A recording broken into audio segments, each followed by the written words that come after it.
Hello everyone, स्वागत है सभी का आपके अपने चैनल नाइस पाठशाला में। कैसे बच्चे? उम्मीद है सभी लोग बढ़िया होंगे, शानदार होंगे। जल्दी से आप हमारे साथ जुड़ जाइए। आज हम पढ़ेंगे चैप्टर थर्मोडायनेमिक्स। इसको वन शॉट में ही कंप्लीट करेंगे, है ना। बिल्कुल कंप्लीट कर देंगे। बहुत छोटा सा चैप्टर है as compare to other chapter. बहुत छोटा सा चैप्टर, बहुत इंपॉर्टेंट है। थर्मोडायनेमिक्स जो चैप्टर है बच्चे, ये आपको केमिस्ट्री में भी देखने को मिलेगा और फिजिक्स में भी देखने को मिलेगा। ठीक है, तो ये लगभग दोनों कह सकते हैं आप, फिजिक्स और केमिस्ट्री दोनों को ये लिंक करता है। तो ये दोनों में आपको देखने को मिला होगा। आपने केमिस्ट्री में भी पढ़ा होगा ये चैप्टर, नहीं पढ़ा होगा तो पढ़ेंगे आप आगे। ठीक है, चलिए। तो थर्मोडायनेमिक्स का मतलब क्या होता है थोड़ा समझते हैं। थर्मोडायनेमिक्स का मतलब होता है बच्चे, थोड़ा ये समझते हैं। थर्मोडायनेमिक्स का मतलब होता है, ये वो ब्रांच ऑफ फिजिक्स या केमिस्ट्री होता है, जैसा कि अभी मैंने बताया कि फिजिक्स में भी आता है और केमिस्ट्री में भी आता है। तो ये वो ब्रांच ऑफ फिजिक्स या केमिस्ट्री होता है जिसमें हम रिलेशनशिप पढ़ते हैं किसके किसके बीच में, हीट, एनर्जी, टेम्परेचर और वर्क डन के बीच में। किसके किसके बीच में बच्चे? हीट, एनर्जी, टेम्परेचर और वर्क डन के बीच में। इनमें आपस में रिलेशन क्या होता है। कुल मिला के इस चैप्टर में हम ये पढ़ते हैं कि कैसे हम हीट एनर्जी को किसी अदर फॉर्म ऑफ एनर्जी में बदल सकते हैं, या अदर फॉर्म ऑफ एनर्जी को हीट एनर्जी में कैसे बदल सकते हैं। मतलब इसी का इंटर कन्वर्जन पढ़ते हैं हम। और कैसे हम हीट एनर्जी का इस्तेमाल करते हैं वर्क डन कराने के लिए। यही पूरा तामझाम पढ़ते हैं। थर्मो का मतलब हो गया, थर्मो का मतलब सबको पता है टेम्परेचर होता है। थर्मल मतलब क्या हो गया? हीट। थर्मो का मतलब हीट। और यहाँ डायनेमिक का मतलब कोई चीज जो मोशन में हो। तो वही सब कहानी हम यहाँ पढ़ेंगे। चलिए स्टार्ट करते हैं। कुल मिला के यहाँ पूरी कहानी यही होगी। बार बार शब्द आएगा, हीट आएगा, शब्द टेम्परेचर आएगा, इंटरनल एनर्जी शब्द आएगा, वर्क डन आएगा। तो थोड़ा इनके बारे में हम डिस्कस कर लेते हैं, होते क्या है, तो आप ज्यादा बेटर समझ पाएंगे। Concept of heat and temperature. Heat का मतलब क्या होता है आपको पता है। जो हीट होता है वो क्या होता है बच्चे? ये किसी बॉडी की क्या होती है? एक एनर्जी का फॉर्म होता है। जो किससे हम उसको पता करते हैं? उसको हम पता करते हैं टेम्परेचर के बेसिस पर। तो यहां लिखा देखिए, energy has pervaded all facets of human activities ever since man lived in caves. In its manifestation as heat, energy is intimate to existence. The energy that cooks our food, heat energy के बारे में बता रहा है। तो वही कह रहा है, what is heat? To discover answer to this question, let us consider as to what happens when we inflate the tires of bicycle using a, ये सब कहानी बताया गया है। कुल मिला के हमारा खोज ये है कि भैया हीट कहते किसे। तो वही यहाँ कह रहा है कि कहीं लिखा होगा इसका डेफिनेशन। कहाँ गया कहाँ गया? कहीं तो लिखा होगा। ठीक है, कहीं होगा। एक मिनट देखते, नहीं तो मैं लिख दूंगा, कोई दिक्कत नहीं। हीट एनर्जी का डेफिनेशन कोई बहुत बड़ी बात नहीं है। समझ में आ रही बात? इसको यार नेक्स्ट टाइम कर दो, डेफिनेशन अलग से निकाल के लिख दिया कर तो ज्यादा सही रहेगा, है ना। तो कहीं लिखा होगा। यू में आज कहाँ लिखा भैया? चलिए कोई दिक्कत, मैं बता दे रहा हूँ, है ना। क्या होता है हीट? चलिए अभी बता दिया जाएगा। चलिए देखते, हीट एनर्जी होता क्या है। तो आप बोलेंगे heat is a form of energy. यहां मैं लिख दे रहा हूं definition. Heat is a form of energy. Heat is a form of energy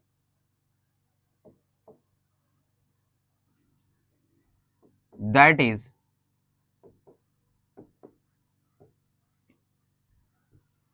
is used to define state and to perform work। इस चैप्टर में तो मेन हम कहेंगे भैया वर्क परफॉर्म करने के लिए। हीट एक फॉर्म ऑफ एनर्जी होता है जिससे हम किसी बॉडी के स्टेट का पता करते हैं। दूसरा, हम ये पता कर सकते हैं किसी बॉडी की प्रॉपर्टी को भी पता कर सकते हैं। Use to define property of a body, ये भी कह सकते हैं। Property of molecules body. हम अगर बॉडी की बात करें उसके मॉलिक्यूल मॉलिक्यूल्स की जाएंगे। और वर्क परफॉर्म करने में भी इस्तेमाल होता है। इस चैप्टर में तो मेन ये है, हीट का काम वर्क परफॉर्म करने के लिए किया जाएगा। आई बात समझ में? क्या क्लियर है क्या? अब आता है टेम्परेचर किसे कहते हैं। यहां पूरी कहानी वही बताया गया है। हीट की यूनिट क्या होती है बच्चे? तो कैलोरी। वैसे हीट एनर्जी है तो जूल भी होगी एसआई यूनिट। अरे कोई भी एनर्जी हो जूल होगी ना एसआई यूनिट। कैलोरी भी एसआई यूनिट होता है। यहाँ तो ज्यादा कैलोरी में अगर बात करें तो कैलोरी, जैसे हम फूड एनर्जी की बात करें तो कैलोरी में जनरली मेजर किया जाता है। लिखा है ना, 1 calorie is defined as the quantity of heat energy required to raise the temperature of 1 gram of water from इतने डिग्री सेल्सियस टू इतने डिग्री सेल्सियस। अब आपसे यहां डिफाइन किया गया 1 कैलोरी का, ये डेफिनेशन है कि 1 कैलोरी कितना हीट होता है। तो 1 कैलोरी वो क्वांटिटी ऑफ हीट एनर्जी होता है जो कि जरूरत पड़ती है 1 ग्राम वाटर को कितने डिग्री से इतने डिग्री से इतने डिग्री टेम्परेचर तक रेज करने के लिए। मतलब 1 ग्राम वाटर को कितने डिग्री टेम्परेचर रेज करना है हमें, 1 डिग्री टेम्परेचर। हीट क्या है, 1 calorie heat. 1 calorie heat is the amount of heat required to raise the temperature of 1 gram of water to 1 degree Celsius. 1 gram water को 1 degree तापमान, 1 degree Celsius तापमान बढ़ाने के लिए जितने एनर्जी की रिक्वायरमेंट होती है वही 1 कैलोरी होता है। और कैलोरी को शॉर्ट फॉर्म में CL लिखते हैं। यहां से आप लिख सकते हैं, अगर आपसे पूछा जाए 1 कैलोरी का डेफिनेशन बताइए। आई बात समझ में? क्या क्लियर है? चलिए आगे बढ़ते हैं। वही यहां इसका बिगर यूनिट क्या हो जाएगा, किलो कैलोरी इसको कहते हैं। 1 किलो कैलोरी में आपको पता है 1000 कैलोरी होगा। आई बात समझ में? अच्छा, ये बहुत इंपॉर्टेंट है, कैलोरी का जूल में कन्वर्जन देख लीजिए। 1 कैलोरी में कितने जूल होते हैं, तो 1 कैलोरी में बच्चे 4.18 जूल होता है। ये आपको न्यूमेरिकल में काम देगा, ठीक है। 1 कैलोरी में कितने जूल होता है, 4.18 जूल होता है। उम्मीद है सब लोगों को बातें समझ में आ गई होंगी, है ना। ये स्क्रीनशॉट आप ले लेंगे, इंपॉर्टेंट है। अब कॉन्सेप्ट ऑफ टेम्परेचर पढ़ लेते हैं। तो टेम्परेचर जो होता है बच्चे, it is the degree of hotness and coldness of any body. It is the degree of hotness and measure of degree of, ये भी कह सकते हैं, it is the measure of, एक वर्ड ये ऐड करिए, it is the measure of degree of hotness and coldness of any body. Hotness and coldness of any body, किसी भी बॉडी का आप कैसे पता करेंगे कोई बॉडी ठंडा है या गर्म है, कैसे पता कर पाएंगे आप? तो आप कहेंगे सर हम उसका टेम्परेचर मेजर कर लेंगे। जैसे अभी आपको मैं केवल बता दूं कि एक बॉडी है जिसका टेम्परेचर है 50 डिग्री सेल्सियस, एक बॉडी है जिसका टेम्परेचर है 10 डिग्री सेल्सियस, और आपसे पूछूं कौन हॉटर बॉडी है कौन कोल्डर बॉडी है, तो आप तुरंत बता देंगे। क्यों, कैसे आप बता पाए? क्योंकि आपको टेम्परेचर का ज्ञान है कि टेम्परेचर कम है मतलब कोल्डर बॉडी है, टेम्परेचर ज्यादा है तो हॉटर बॉडी है। तो हम कह सकते हैं जो टेम्परेचर होता है वो किसी बॉडी के क्या किसको मेजर करता है, उसके डिग्री ऑफ हॉटनेस या कोल्डनेस की मेजर को बताता है कि बॉडी कितना हॉट या कितना कोल्ड है। तो समझ में आ गई बात बच्चे, टेम्परेचर क्या होता है? टेम्परेचर किसी बॉडी के डिग्री ऑफ हॉटनेस या कोल्डनेस को बताता है कि कोई बॉडी कितना हॉट या कितना कोल्ड है। और ये बहुत इंपॉर्टेंट है क्योंकि इसी से फ्लो ऑफ एनर्जी का डायरेक्शन डिसाइड होता है। टेम्परेचर बहुत इंपॉर्टेंट रोल प्ले करता है बच्चे, क्योंकि इसी से पता चलता है कि जो एनर्जी होगा वो कैसे फ्लो करेगा। एनर्जी ऑलरेडी फ्लो करता है, ऑलवेज फ्लो करेगा energy hotter body to colder body, hotter body to colder body. Example देता हूं मैं, आप एक पैन को गैस स्टोव में चढ़ाइए, आपको नहीं लगता जितने भी कुकिंग यूटेंसिल्स होते हैं उनमें हैंडल में रबर या बैकेलाइट ये सब क्यों लगा होता है? क्योंकि वो बैड कंडक्टर ऑफ हीट है। और भैया आप उसको स्टोव में चढ़ाते हैं तो धीरे धीरे धीरे धीरे धीरे क्या होता है, वो गर्म होता है, गर्म होकर ट्रांसफर आपके हाथ की तरफ हीट हो रहा है। मतलब हीट कहां से कहां ट्रांसफर हो रहा है, हॉटर बॉडी से कोल्डर बॉडी की तरफ। हम यहां देखेंगे कि कोल्डर से हॉटर में भी मूव करा सकते हैं, लेकिन इसके लिए आपको वर्क डन करना पड़ेगा। मतलब नेचुरल प्रोसेस है, अपने आप नेचुरली कैसे फ्लो करेगा, hotter to colder.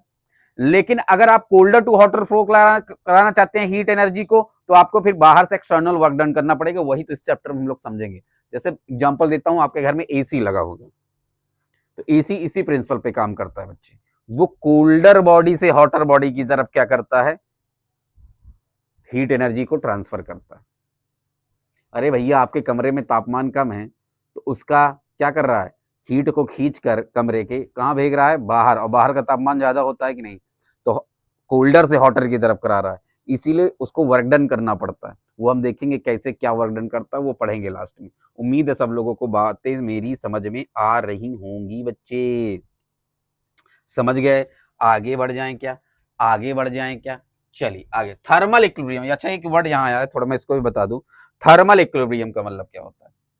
Thermal equilibrium का मतलब होता है जब कोई बॉडी अपने सराउंडिंग के साथ, थर्मल का मतलब यहाँ टेम्परेचर से मतलब समझिए, टेम्परेचर इक्विलिब्रियम में आ जाए। जैसे जैसे आप चाय बना रहे हैं, चाय बनाकर उसको रख दीजिए कुछ देर, है ना, कप में निकाल कर, तो कुछ देर बाद देखते हैं उसका टेम्परेचर रूम टेम्परेचर के बराबर आ जाता है। इनिशियली तो उसका टेम्परेचर रूम टेम्परेचर से ज्यादा होता है, गर्म होता है। हो सकता है कि आप उसको खौलाए हों तो लगभग 70-80 डिग्री सेल्सियस तक आपने खौलाया, मान लेते हैं 100 डिग्री तक आपने खौलाया, ठीक है। तो धीरे धीरे वो रूम टेम्परेचर आ जाएगा, दैट इज 37 डिग्री सेल्सियस में पहुंच जाएगा। इसी को कहते हैं उस बॉडी का क्या आ गया, थर्मल इक्विलिब्रियम को उसने अचीव कर लिया, मतलब उसने अपने टेम्परेचर को किसके बराबर ला दिया, अपने सराउंडिंग के बराबर ला दिया, ठीक है। इसी को थर्मल इक्विलिब्रियम कहते हैं। क्या कहते हैं बच्चे, थर्मल इक्विलिब्रियम कहते हैं। उम्मीद है सबको बातें समझ में आ रही होंगी। अब थर्मोडायनेमिक सिस्टम क्या होता है, थर्मोडायनेमिक सिस्टम क्या होता है, तो अ thermodynamic system refers to a definite quantity of matter which is considered unique and separated from everything else which can influence it। मतलब एक ऐसा सिस्टम बच्चे जिसके बारे में हम स्टडी करने वाले हों, ऐसा सिस्टम जिसके हम टेम्परेचर, जिसके हम वर्क डन, जिसके हम एनर्जी के बारे में स्टडी करने वाले हों, उसको थर्मोडायनेमिक सिस्टम कहते हैं। जैसे मैं कह दूं कि एक, वही एग्जांपल फिर से ले लेता हूं, एक कप में चाय निकाल के रख दिया, तो अब मैं उस चाय को, जो कप के अंदर चाय है, उसको मैं एक थर्मोडायनेमिक सिस्टम मान सकता हूं, क्योंकि उस कप में बच्चे, उस कप में जो चाय है उस कप में बच्चे, है ना, तो चाय को हम मान सकते हैं एक थर्मोडायनेमिक सिस्टम। और ये जो चारों तरफ है ना, इसको बोलते हैं वॉल। क्या है ये, वॉल है जो थर्मोडायनेमिक सिस्टम को बाहर के सराउंडिंग से सेपरेट कर रहा है। तो ये जो थर्मोडायनेमिक सिस्टम होता है, ये हम मान लेते हैं इस चाय के अंदर ना बाहर से कोई एनर्जी इसको इफेक्ट कर रहा है, ना वो हो रहा है, तो इसको हम एक सेपरेटेड सिस्टम मान लेते हैं, इसलिए इसको बोला जाता है थर्मोडायनेमिक सिस्टम। कैसे थर्मोडायनेमिक सिस्टम इसको कंसीडर किया गया, क्योंकि ये जो चाय अंदर है इसका क्या होगा, टेम्परेचर होगा, क्या होगा, इंटरनल एनर्जी होगा, इसके जो मॉलिक्यूल्स होंगे उसके पास एनर्जी होगा, है ना। तो ये सब, ये थर्मोडायनेमिक सिस्टम कहलाता है। वही यहाँ लिखा है, a thermodynamic system refers to a definite quantity of matter. भाई चाय उसके अंदर पड़ा है तो वो एक डेफिनेट क्वांटिटी ऑफ मैटर ही तो है बच्चे, which is considered unique and separated from everything else। बाहर से, सराउंडिंग से बिल्कुल अलग हम उसको कंसीडर कर लिए, उसी के बारे में हम स्टडी करेंगे। which can influence it। every system is enclosed by an arbitrary surface। arbitrary मतलब इमेजिनरी।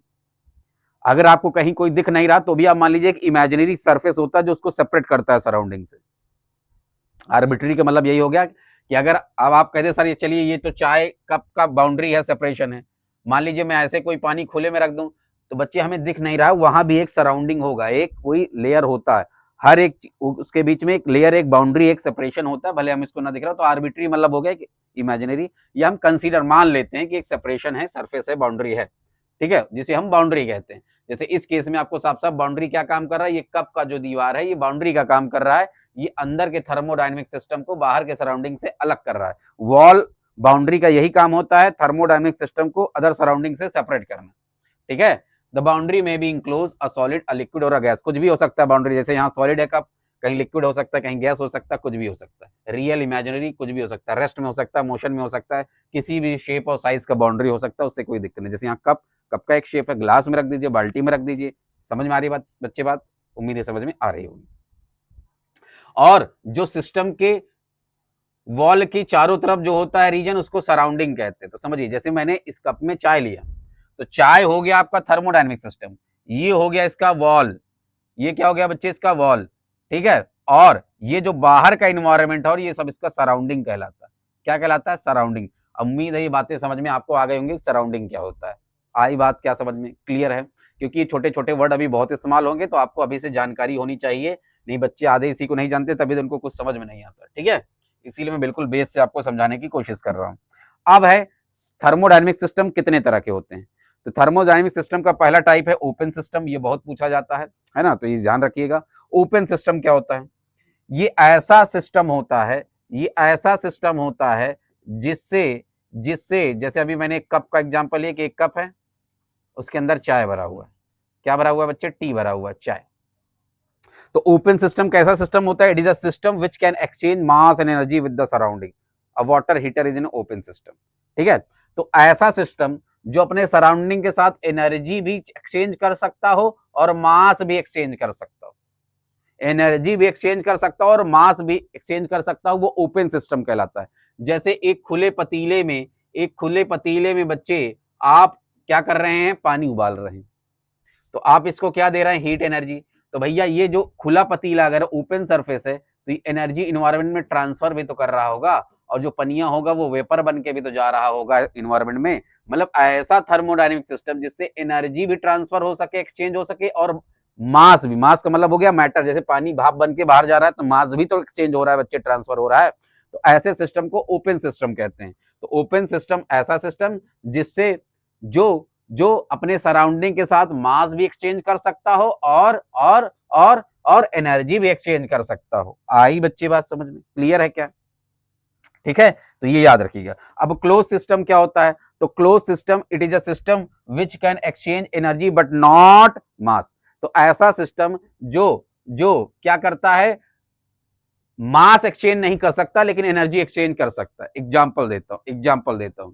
आप चाय को छानकर एक बंद डिब्बे में रख दीजिए, एक क्लोज डिब्बे में आप चाय को छानकर रख दीजिए।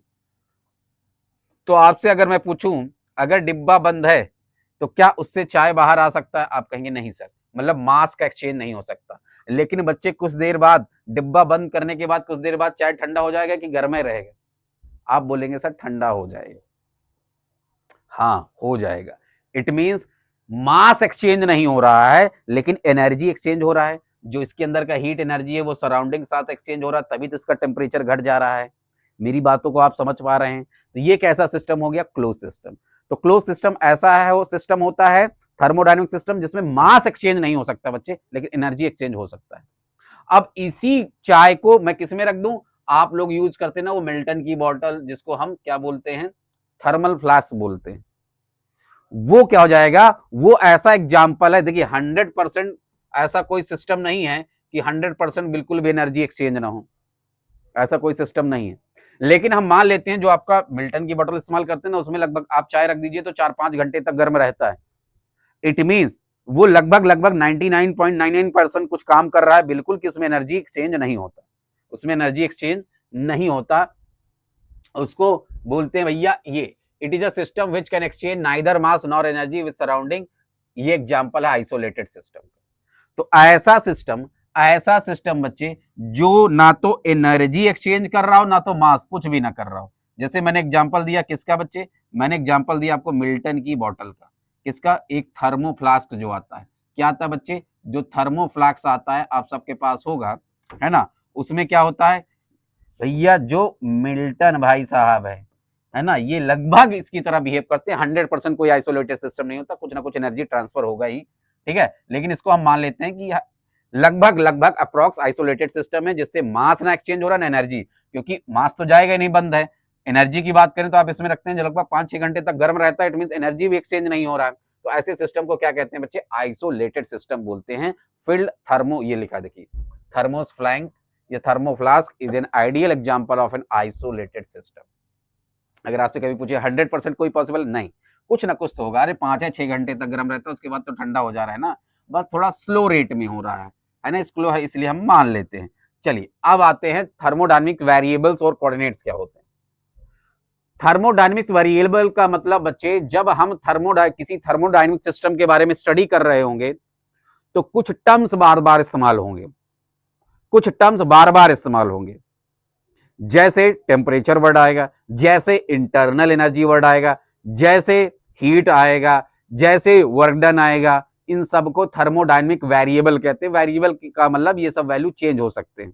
प्रेशर आएगा बार बार वर्ड, वॉल्यूम आएगा बार बार वर्ड, वॉल्यूम आएगा। तो ये सब थर्मोडायनेमिक वेरिएबल्स कहलाते हैं। मतलब वो टर्म्स, वो नाम जो थर्मोडायनेमिक सिस्टम के साथ जुड़े होंगे और उनकी वैल्यू फिक्स नहीं होती। वेरिएबल मतलब जो वैल्यू फिक्स ना हो, चेंजेबल हो। अभी हम देखेंगे टेम्परेचर घटाने बढ़ाने पर प्रेशर और वॉल्यूम दोनों चेंज होता है, किस तरह चेंज होता है, क्या रिलेशन होता है, वो सब देखेंगे। तो उसी को थर्मोडायनेमिक वेरिएबल्स कहते हैं। तो वही यहां कह रहा है कि भैया to describe thermodynamic system we use some physical properties such as temperature, pressure, volume, these are called thermodynamic variables.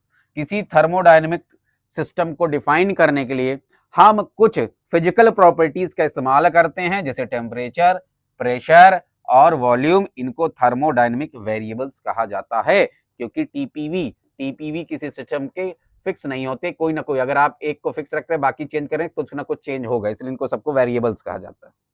अरे समझ में आ रही बच्चे बात? क्लियर है क्या? अब आता है इंडिकेटर डायग्राम। ये आपको छोटे छोटे कुछ टॉपिक बताए जा रहे हैं जो इस चैप्टर में इस्तेमाल होंगे, तो अभी से आपको बताए दे रहे हैं कि क्या होता है, ताकि आपको जानकारी रहे आगे के टॉपिक हम पढ़े तो। इंडिकेटर डायग्राम क्या होता है? तो इंडिकेटर डायग्राम वो डायग्राम होता है बच्चे जिसका इस्तेमाल हम पीवी रिलेशन को शो करने के लिए करते हैं। बहुत इंपॉर्टेंट होता है, याद रखिएगा, इंपॉर्टेंट टॉपिक है इंडिकेटर डायग्राम, ये बहुत पूछा जाता है। आईएमपी लिख लीजिए भैया। भैया इंडिकेटर डायग्राम वो डायग्राम होता है, एक तरह से ये पीवी का ग्राफ होता है। क्या होता है? पीवी, प्रेशर और वॉल्यूम का ग्राफ होता है, जो शो करता है किसी थर्मोडायनेमिक सिस्टम के प्रेशर वॉल्यूम के रिलेशन को, किस प्रकार प्रेशर बढ़ाने से या घटाने से क्या कैसे होगा। ठीक है, जैसे यहां ध्यान से देखिए, ये प्रेशर वॉल्यूम का आपको ग्राफ बना हुआ है, तो ध्यान से देखिए, प्रेशर अगर मैं घटाऊंगा तो वॉल्यूम बढ़ेगा, वॉल्यूम घटाऊंगा तो प्रेशर बढ़ेगा। ये देखिए प्रेशर है, ये वॉल्यूम है, तो ये एक तरह से इंडिकेटर डायग्राम है। ध्यान से देखिए, प्रेशर में घटा रहा हूं तो वॉल्यूम बढ़ रहा है, वॉल्यूम बढ़ रहा है ना, वॉल्यूम घटा रहा हूं तो प्रेशर बढ़ रहा है। मतलब प्रेशर और वॉल्यूम एक दूसरे के बच्चे इनवर्सली प्रोपोर्शनल होते हैं। आज से ये ध्यान रखिएगा, क्या होते हैं? इनवर्सली प्रोपोर्शनल होते हैं। समझ में आ रही बात? और अगर आपसे पूछा जाए पीवी मतलब प्रेशर और वॉल्यूम का जो ग्राफ का एरिया बाउंडेड होता है, ये किसको रिप्रेजेंट करता है? वर्क डन को। इसलिए वर्क डन का फॉर्मूला होगा बच्चे P इंटू डेल्टा V होता है। नोट किया जाए, क्या होता है? Pressure into change in volume, ये वर्क डन का फॉर्मूला होता है। तो याद रखिएगा पीवी जो का ग्राफ होगा, प्रेशर और वॉल्यूम का ग्राफ का होगा, जिसका जो एरिया बाउंडेड होगा वो किसको रिप्रेजेंट करेगा? वर्क डन को रिप्रेजेंट करता है। किसको रिप्रेजेंट करता है बच्चे? वर्क डन को रिप्रेजेंट करता है। वही सारी चीजें यहां लिखी गई हैं और कुछ नया नहीं, सब वही लिखा है और कुछ नहीं। ये ग्राफ बनाना आपको आना चाहिए, ये आपसे पूछ सकता है, ये सब तामझाम बनाने की जरूरत नहीं है। आप सिंपल ये बनाइए, ऐसे बनाइए, इधर प्रेशर, ये तो आपको समझाने के लिए आपके बुक में बना है, ये प्रेशर है, ये भैया वॉल्यूम है। आप सिंपल इस प्रकार ग्राफ बना दीजिए कि प्रेशर घटेगा तो वॉल्यूम बढ़ेगा, वॉल्यूम बढ़ेगा तो प्रेशर बढ़ेगा। इनवर्स रिलेशन का ऐसे ही ग्राफ होता है ना, उम्मीद है सब लोगों को पता होगा। समझ गए? अब इसमें कुछ इंपॉर्टेंट टर्म लिखा है, वो मार्क करूंगा, आपको समझाऊंगा, वो आपको याद रखना है। ठीक है, तो वही लिखा है, the indicator diagram can be used to obtain an expression for the work done, ये लिखा है। तो याद रखिएगा वर्क डन का ये फॉर्मूला भी होता है, नोट करें, जहां P प्रेशर है, delta V change in volume. ठीक है, क्लियर है? समझ में आ रही बात? चलिए आगे बढ़ जाते हैं। अब आगे सब वही कहानी लिखा हुआ है। The indicator diagram is widely used in PV calculation, work done in the process of expansion and compression. अभी हम लोग देखेंगे, मान लो मैं बच्चे एक सिलेंडर में, एक कंटेनर या सिलेंडर, कुछ भी सिलेंडर मानते हैं, उसमें मैं कोई गैस ले लूं। ठीक है, उसको मैं पिस्टन के माध्यम से, यहां मैं क्या लगा दूं? पिस्टन। क्या लगा दूं? पिस्टन लगा दूं बच्चे। इसके माध्यम से मैं इसको कंप्रेस करूं, क्या करूं? इस पर प्रेशर लगाऊं। तो आपको पता है गैस कंप्रेस हो सकता है, हो सकता है ना। मैं इसको क्या लगाऊं? डाउनवर्ड फोर्स लगाऊं, तो मैं प्रेशर लगा रहा हूं, तो ये गैस कंप्रेशन होगा, तो इसको कंप्रेशन कहते हैं। क्या कहते हैं बच्चे? कंप्रेशन। और अगर मैं छोड़ दूं तो ये गैस हुआ, ये जो सिस्टम होगा इस पिस्टन पे वापस फोर्स लगाएगा, इसको बाहर फेंक देगा। अब आप लोग पता नहीं कभी हवा भरे हैं आप लोग? वो पंप हवा भरने वाला आता है, उसको आप ऐसे दाबिए तो नीचे हवा निकलता है, छोड़ दीजिए तो ऊपर फेंक देता है ना उसको। तो जब आप ऐसे कर रहे हैं तो उसको बोला जाएगा, अभी आगे हम लोग पढ़ेंगे, उसको बोला जाता है work done on the system. अगर इसको मैं बच्चे क्या मान लूं? थर्मोडायनेमिक सिस्टम मान लूं, तो अगर मैं पिस्टन से इसको कंप्रेस कर रहा हूं तो मैं क्या कर रहा हूं? इस सिस्टम पे काम कर रहा हूं, इसको बोला जाता है work done on the system. और जब ये इस पिस्टन को अपने आप ऊपर फेंक देगा, पुश करेगा, तो इसका मतलब होता है work done by the system. और ये बहुत टर्म यहाँ इस्तेमाल होगा, याद रखिएगा, work done by the system and work done on the system, ये मैं समझाऊंगा क्या होता है। ठीक है, तो वही यहाँ कह रहा है, जब work done on the system हो रहा है तो कंप्रेशन हो रहा है, और जब सिस्टम काम करेगा पिस्टन पे तो एक्सपेंशन होगा। तो कंप्रेशन करने पे प्रेशर बढ़ जाता है, एक्सपेंशन करने पे प्रेशर घट जाएगा। कंप्रेशन करने पे प्रेशर बढ़ता है, वॉल्यूम घटता है, क्योंकि इसको दबा रहा है तो वॉल्यूम कम हो रहा है ना बच्चे, याद रखिएगा। तो कंप्रेशन करने पे प्रेशर बढ़ रहा है तो वॉल्यूम घट रहा है। तो देखिए इनवर्स रिलेशन है, और जब एक्सपेंशन करता है तो प्रेशर घटता है और वॉल्यूम बढ़ता है। समझ गए? वही तो यहां समझा रहा है। ठीक है, इसीलिए प्रेशर और वॉल्यूम के बीच में इनवर्स रिलेशन। ठीक है, the relation between PV is not on the work done on the system is increases it's energy and work done by the system reduce. हाँ, ये बहुत इंपॉर्टेंट है, ये पॉइंट डाल के नोट कहीं करिए। ये फिर से मैं एक बार समझा दे रहा हूं, work done by the system क्या होता है, work done on the system क्या होता है, ये समझना बहुत जरूरी है, आगे ये बहुत आएगा शब्द। तो work done on the system, जब आप सिस्टम पे काम कर रहे हैं, जैसे मैंने कहा किसी सिलेंडर में गैस लेकर उसको पिस्टन से कंप्रेस कर रहा हूं, तो वो गैस हो गया सिस्टम, मैं उस पर काम कर रहा हूं, जिसको बोलेंगे work done on the system. अब वो गैस खुद पिस्टन को ऊपर ठेल दे रहा है, तो दैट इज, इसका एक और एग्जांपल दे दूं, बहुत बेस्ट एग्जांपल आपके घर में आप देख सकते हैं। प्रेशर कुकर सबके घर में है। जब प्रेशर कुकर को आप खाना वाना चढ़ा के बंद करके गैस स्टोव पे चढ़ा देते हैं, तो उसको वो हीट एनर्जी दे रहा है गैस स्टोव, तो हम कर रहे हैं work done on the system. Pressure cooker के अंदर क्या है, प्रेशर कुकर के अंदर कुछ भी दाल चावल रोटी सब्जी मुर्गा मछली कुछ भी आप भर रखे हैं, ठीक है। तो भैया ये हो गया क्या, वॉल, ये तो उसका वॉल हो गया प्रेशर कुकर, और ये अंदर इसके जो भी मटेरियल भरा है वो थर्मोडायनेमिक सिस्टम है। आप उसको क्या दे रहे हैं बच्चे, हीट दे रहे हैं, क्या दे रहे हैं, हीट। तो आप कर रहे हैं work done on the system, और कुछ देर बाद ये सिस्टम वर्क डन करेगा, सीटी बजाएगा, अरे सीटी उठा देता है कुकर का ना, तो ये है work done by the system, ठीक है, समझिएगा। तो जब भी work done on the system होगा तो याद रखिएगा एनर्जी इंक्रीज हो जाती है, किसकी, सिस्टम की, समझिएगा, ये बहुत इंपॉर्टेंट है। थर्मोडायनेमिक चैप्टर कुछ नहीं है, बस आपको प्रॉपर्टी पता होनी चाहिए, कब क्या होगा, कब नेगेटिव इस्तेमाल करते हैं, कब एनर्जी पॉजिटिव होगा, यही छोटे छोटे टर्म्स अगर आपको याद है तो आप सारे क्वेश्चन कर ले जाएंगे, ये याद बहुत पता होना जरूरी है। तो याद रखिए जब भी work done on the system होगा, जब भी बच्चे सिस्टम पे काम किया जाएगा तो सिस्टम का एनर्जी बढ़ जाएगा, और जब सिस्टम काम करेगा तो सिस्टम की एनर्जी घट जाती है, क्योंकि उसने काम किया तो कुछ एनर्जी लूज करेगा वो वर्क डन फॉर्म में, तो उसकी एनर्जी घट जाएगी। तो नोट करिए वही लिखा, the work done on the system increases it's energy and work done by the system reduces it, क्या करता है बच्चे, रिड्यूस कर देता है उसकी एनर्जी को। For this reason work done on the system is taken negative, ये नोट किया जाए, ये बहुत इंपॉर्टेंट है। जब भी सिस्टम पे काम करेगा तो वर्क डन को नेगेटिव लेते हैं, क्या लेते हैं, वर्क डन को नेगेटिव लिया जाता है, नोट किया जाए। कब, जब work done on the system होगा, जब सिस्टम पे काम करेंगे तो वर्क डन नेगेटिव लेते हैं, और जब सिस्टम काम करता है तो वर्क डन पॉजिटिव लेते हैं, लिखा ना, for this reason work done on the system is taken as negative, note किया जाए। जब भी आपको क्वेश्चन में न्यूमेरिकल में लिखा हो कि work done on the system हो रहा है तो डब्ल्यू की वैल्यू आप नेगेटिव लेंगे, नोट करिए, ठीक है, समझ में आ रही बात। आगे बढ़ जाए, चलिए आगे बढ़ जाए। अच्छा एक चीज और बता दे, एक और इंपॉर्टेंट चीज समझिए, ये यहां ये नोट करिए ये भी, कि भैया जो वर्क डन बाय और ऑन सिस्टम डिपेंड करता है वो पाथ पर डिपेंड करता है, मतलब ये नॉन कंजर्वेटिव होता है। अगर आपको याद हो तो पहले के चैप्टर में भी हम कंजर्वेटिव नॉन कंजर्वेटिव पढ़ चुके हैं।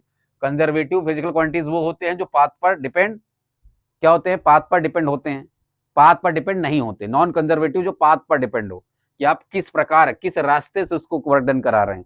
तो याद रखिएगा बच्चे, जो वर्क डन होता है इस सिस्टम में, थर्मोडायनेमिक सिस्टम में, वो पाथ पर डिपेंड करता है, मतलब ये इनिशियल और फाइनल पॉइंट पर डिपेंड नहीं करता कि पहले कितना था, इनिशियली कितना था, फिर बाद में वर्क डन करने के बाद कितना, उस पर नहीं डिपेंड करता, जबकि पाथ पर डिपेंड करता है। तो पाथ इंडिपेंडेंट नहीं होता, पाथ डिपेंडेंट होता है, नोट किया जाए क्या, वर्क डन।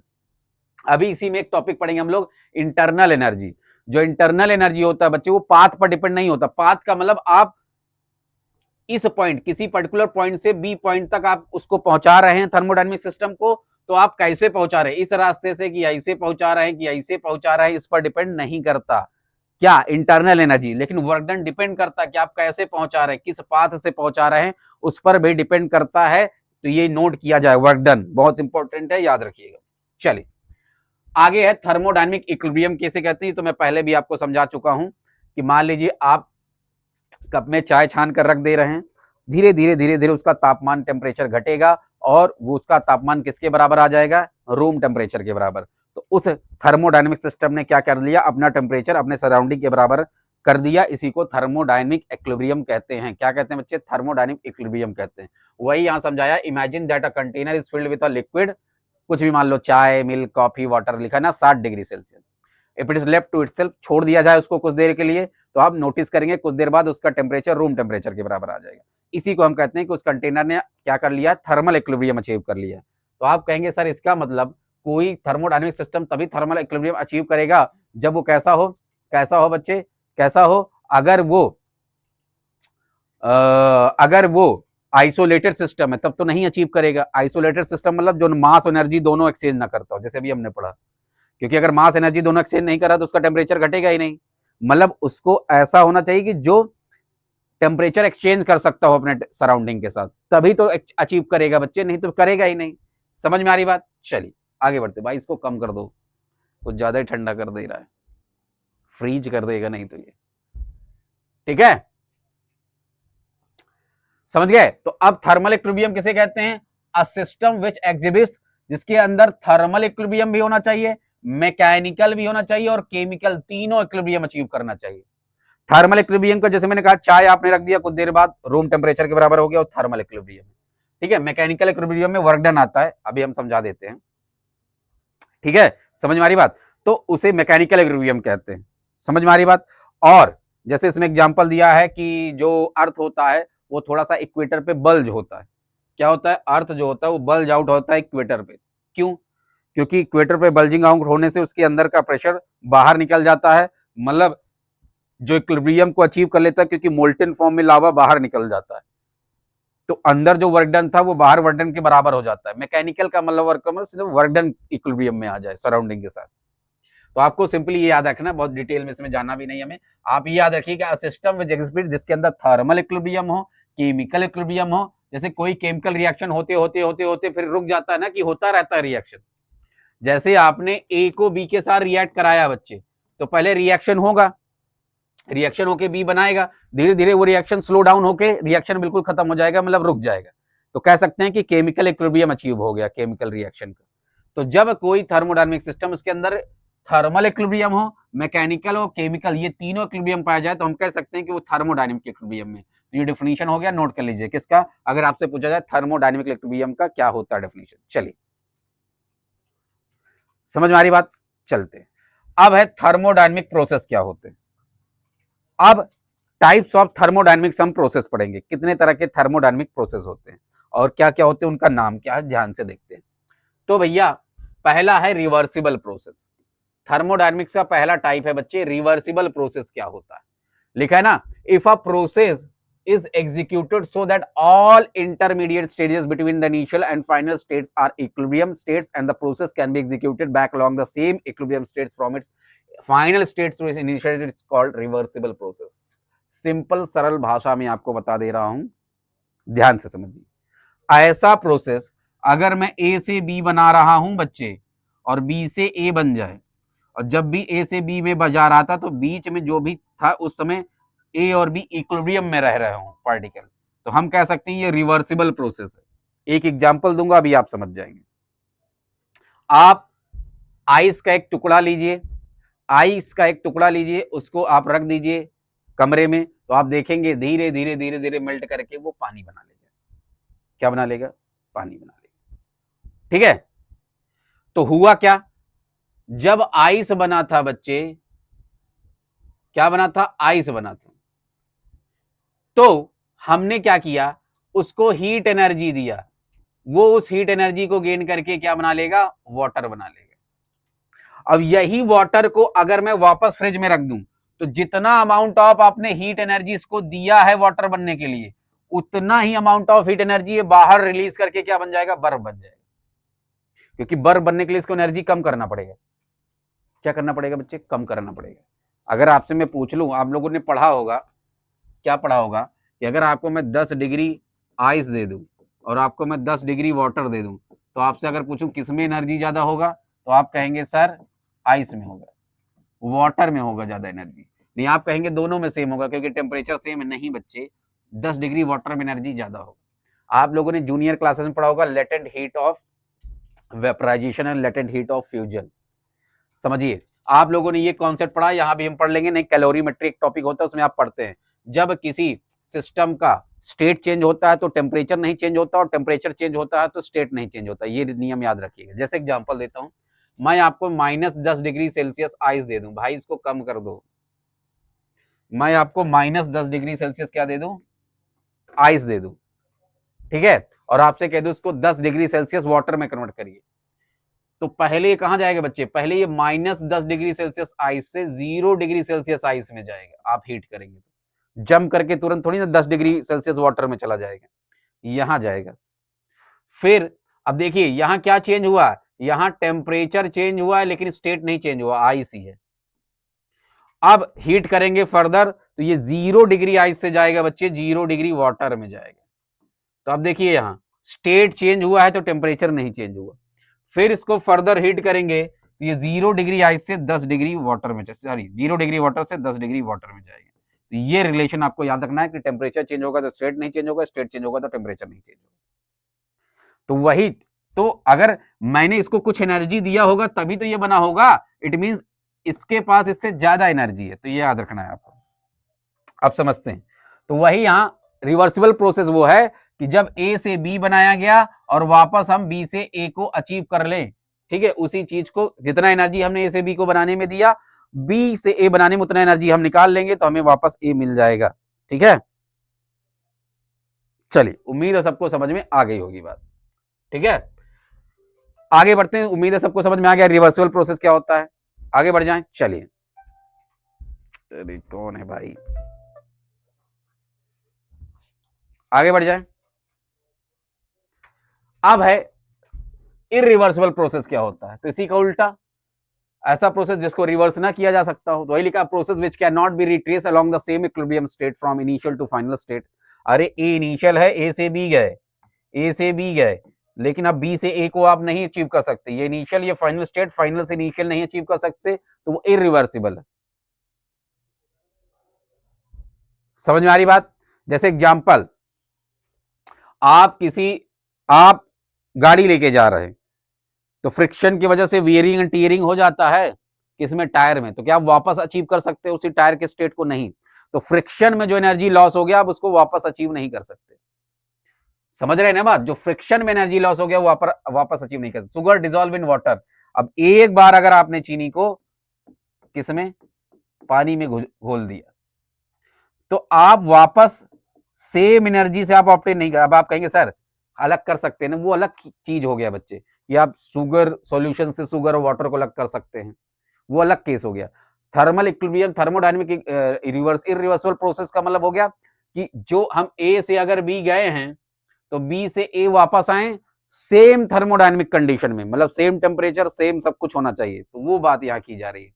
शुगर सॉल्यूशन में आप वापस हीट आउट करेंगे तो सिस्टम का टेम्परेचर बढ़ जाएगा, अगर आपको हीट करके इवापोरेट करके ऑप्टेन करना है, या आप क्रिस्टलाइजेशन करेंगे, जो भी करेंगे, लेकिन इसका इंटरनल एनर्जी है तो चेंज हो जाएगा ना। तो ये बात हो रही है यहाँ आपको मैटर खाली अचीव नहीं करना, आपको थर्मोडायनेमिक के सारी कंडीशन को भी अचीव करना है, वही इनिशियल स्टेट वाला, टेम्परेचर, इंटरनल एनर्जी, सब समझिएगा थोड़ा इस बात को।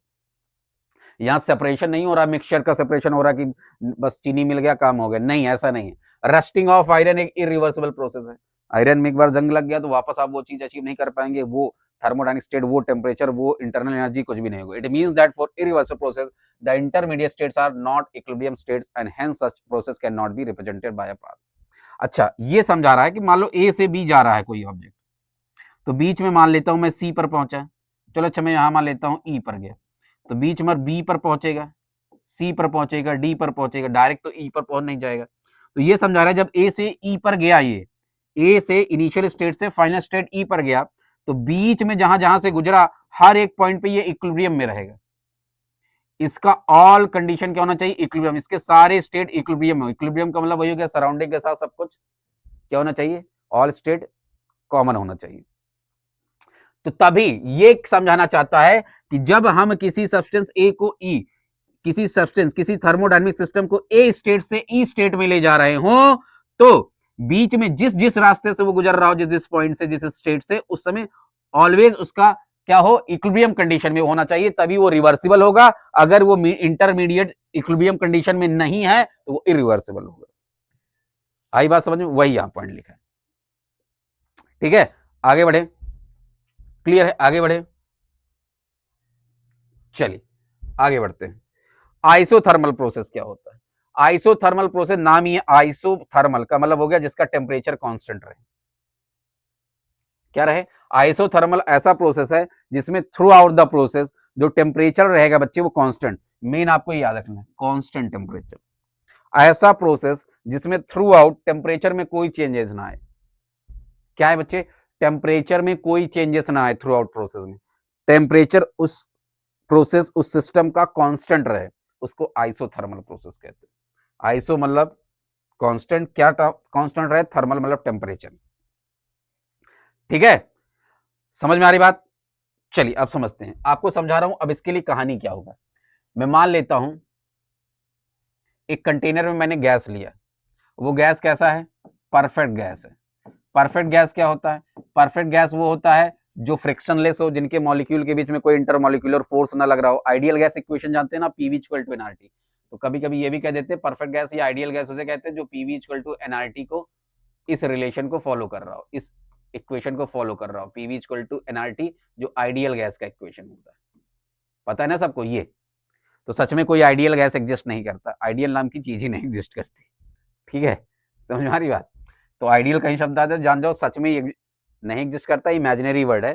तो मान लेते हैं कि आइडियल गैस है, आइडियल गैस में तमाम प्रॉपर्टी होती है, ऐसे गैस जिनके इंटरमॉलिक्यूलर फोर्स ना के बराबर हो, नेग्लिजिबल हो, तो वही सब कहानी है, इस तरह है, ठीक है। कि मान लेते हैं एक परफेक्ट गैस मैंने एक सिलेंडर में लिया, अब मैं इसको पिस्टन से वही कर रहा हूँ, कंप्रेस कर रहा हूँ। क्या कर रहा हूँ बच्चे? पिस्टन का इस्तेमाल करके क्या कर रहा हूँ? कंप्रेस कर रहा हूँ। पिस्टन का इस्तेमाल करके क्या करूंगा मैं? इसको कंप्रेस करूंगा। क्या करूंगा? कंप्रेस करूंगा। अब देखिए, अगर मैं कंप्रेस करूंगा बच्चे, तो मैं इसका प्रेशर बढ़ा रहा हूं, तो इसका टेम्परेचर राइज करेगा कंप्रेस करने पे। लेकिन मैं बोल रहा हूं आइसोथर्मल प्रोसेस है, तो इसका टेम्परेचर राइज करना नहीं चाहिए। ये तभी पॉसिबल हो सकता है, इसमें क्वेश्चन पूछा जाता है, अगर ये प्रोसेस, इस कंटेनर में कोई गैस भरा है, मैं उसको पिस्टन से कंप्रेस कर रहा हूं बच्चे, अगर ये आइसोथर्मल प्रोसेस है, तो आइसोथर्मल मतलब आपके दिमाग में आना चाहिए कि टेम्परेचर कांस्टेंट रहेगा। तो उसके लिए कंडीशन क्या होनी चाहिए बताइए? इस कंटेनर का जो वॉल है वो कैसा होना चाहिए? कंडक्टिंग वॉल होना चाहिए कि नॉन कंडक्टिंग वॉल? बताइए जल्दी से। कंडक्टिंग वॉल होना चाहिए कि नॉन कंडक्टिंग वॉल? तो आप कहेंगे सर कंडक्टिंग वॉल होना चाहिए। क्यों? क्योंकि अगर कंडक्टिंग वॉल नहीं होगा तो बच्चे टेम्परेचर बढ़ जाएगा। कंडक्टिंग वॉल होगा तभी तो ये टेम्परेचर, जो मैं इसको अगर कंप्रेस कर रहा हूं तो मैंने कहा ना कि इसका टेम्परेचर राइज करेगा, क्योंकि मॉलिक्यूल्स पास पास आएंगे तो इंटरेक्शन बढ़ जाएगा, जिससे कोलिजन बढ़ेगा तो टेम्परेचर बढ़ेगा। तो भैया ये वो टेम्परेचर जब सराउंडिंग साथ शेयर कर देगा तभी तो टेम्परेचर इसका कांस्टेंट बना रहेगा। क्योंकि अगर ये नॉन कंडक्टिंग वॉल हो जाएगा तो टेम्परेचर शेयर ही नहीं करेगा, एनर्जी रिलीज ही नहीं करेगा, एनर्जी एक्सचेंज ही नहीं होगा, तो इसका टेम्परेचर राइज कर जाएगा, टेम्परेचर कांस्टेंट नहीं रहेगा। तो याद रखिएगा आइसोथर्मल प्रोसेस के लिए कंटेनर का वॉल कंडक्टिंग वॉल होना चाहिए, ये चीज याद रखना, नोट कर लीजिए। आगे बढ़े, चलिए। वही यहां लिखा है द चेंज इन प्रेशर और volume is carried out very slowly so that any heat evolve is transfer into the surround. अच्छा, एक चीज याद रखना, दो प्रोसेस होते हैं थर्मोडायनेमिक प्रोसेस में, एक चीज याद रखिए, दो, एक स्लो प्रोसेस होता है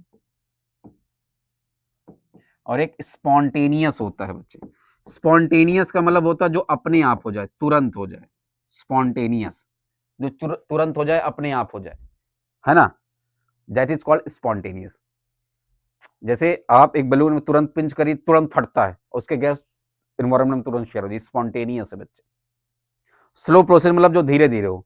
तो याद रखिएगा, आपसे ये भी पूछा जाएगा जो आइसोथर्मल प्रोसेस होता है ये कैसा प्रोसेस होगा, तो आप बोलेंगे स्लो प्रोसेस होगा, क्योंकि स्लोली स्लोली ही प्रेशर बढ़ेगा, क्योंकि बहुत तेजी से प्रेशर बढ़ेगा तो समय ही नहीं मिलेगा टेम्परेचर एक्सचेंज करने का, टेम्परेचर बढ़ जाएगा। जब ये प्रोसेस स्लो होगा बच्चे, तो जैसे जैसे टेम्परेचर बढ़ेगा वैसे वैसे स्लोली स्लोली एक्सचेंज भी करता रहेगा टेम्परेचर, तभी टेम्परेचर क्या रहेगा? कांस्टेंट रहेगा।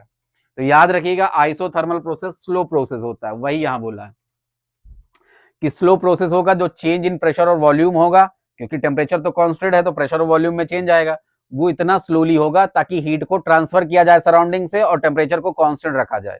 तो इसमें एक वर्ड याद रखना है, thermal equilibrium is always maintain in such process delta Q and delta U, delta U finite, निश्चित होता है। मतलब डेल्टा क्यू का मतलब चेंज इन हीट एनर्जी, ये है delta U internal energy, delta U क्या है बच्चे? यहाँ इंटरनल एनर्जी है, लिख लेना, ठीक है। और work done, change in work done finite मतलब निश्चित होता है। चलिए, एडियाबेटिक प्रोसेस क्या होता है? मेन तो इसमें आपको याद रखना है कि कंडक्टिंग वॉल होगा, स्लो प्रोसेस होगा, टेम्परेचर कांस्टेंट रहता है, मेन ये है। एडियाबेटिक प्रोसेसेस क्या होते हैं देखते हैं।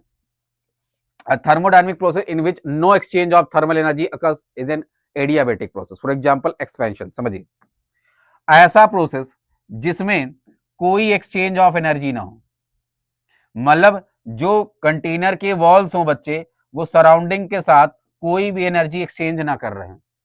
इस तरह के केस में ये जो वॉल्स होते हैं बच्चे वो नॉन कंडक्टिंग होंगे, तभी तो एनर्जी नहीं एक्सचेंज होगा, क्योंकि अगर कंडक्टिंग हो तो एनर्जी एक्सचेंज हो जाएगा टेम्परेचर के फॉर्म में, टेम्परेचर घटेगा। अरे बोलिए, तो कैसा वॉल होगा इस प्रोसेस में? नॉन कंडक्टिंग वॉल, या इसी को एडियाबेटिक वॉल बोलते हैं। क्या बोलते हैं? Adiabatic wall.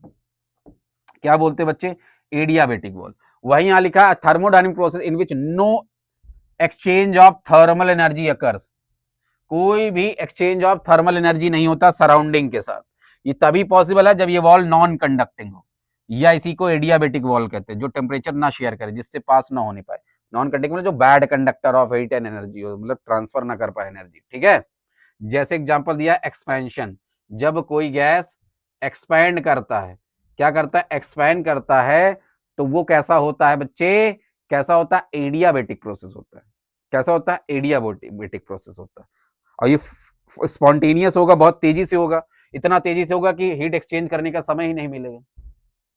इतना तेजी से होगा कि हीट एक्सचेंज करने का समय, जैसे मैंने कहा बलून है, आप पिंच कर दीजिए, फट गया, उसके यार तुरंत स्पॉन्टेनियस, तुरंत धड़ाम से सराउंडिंग में एक्सचेंज हो जाएंगे।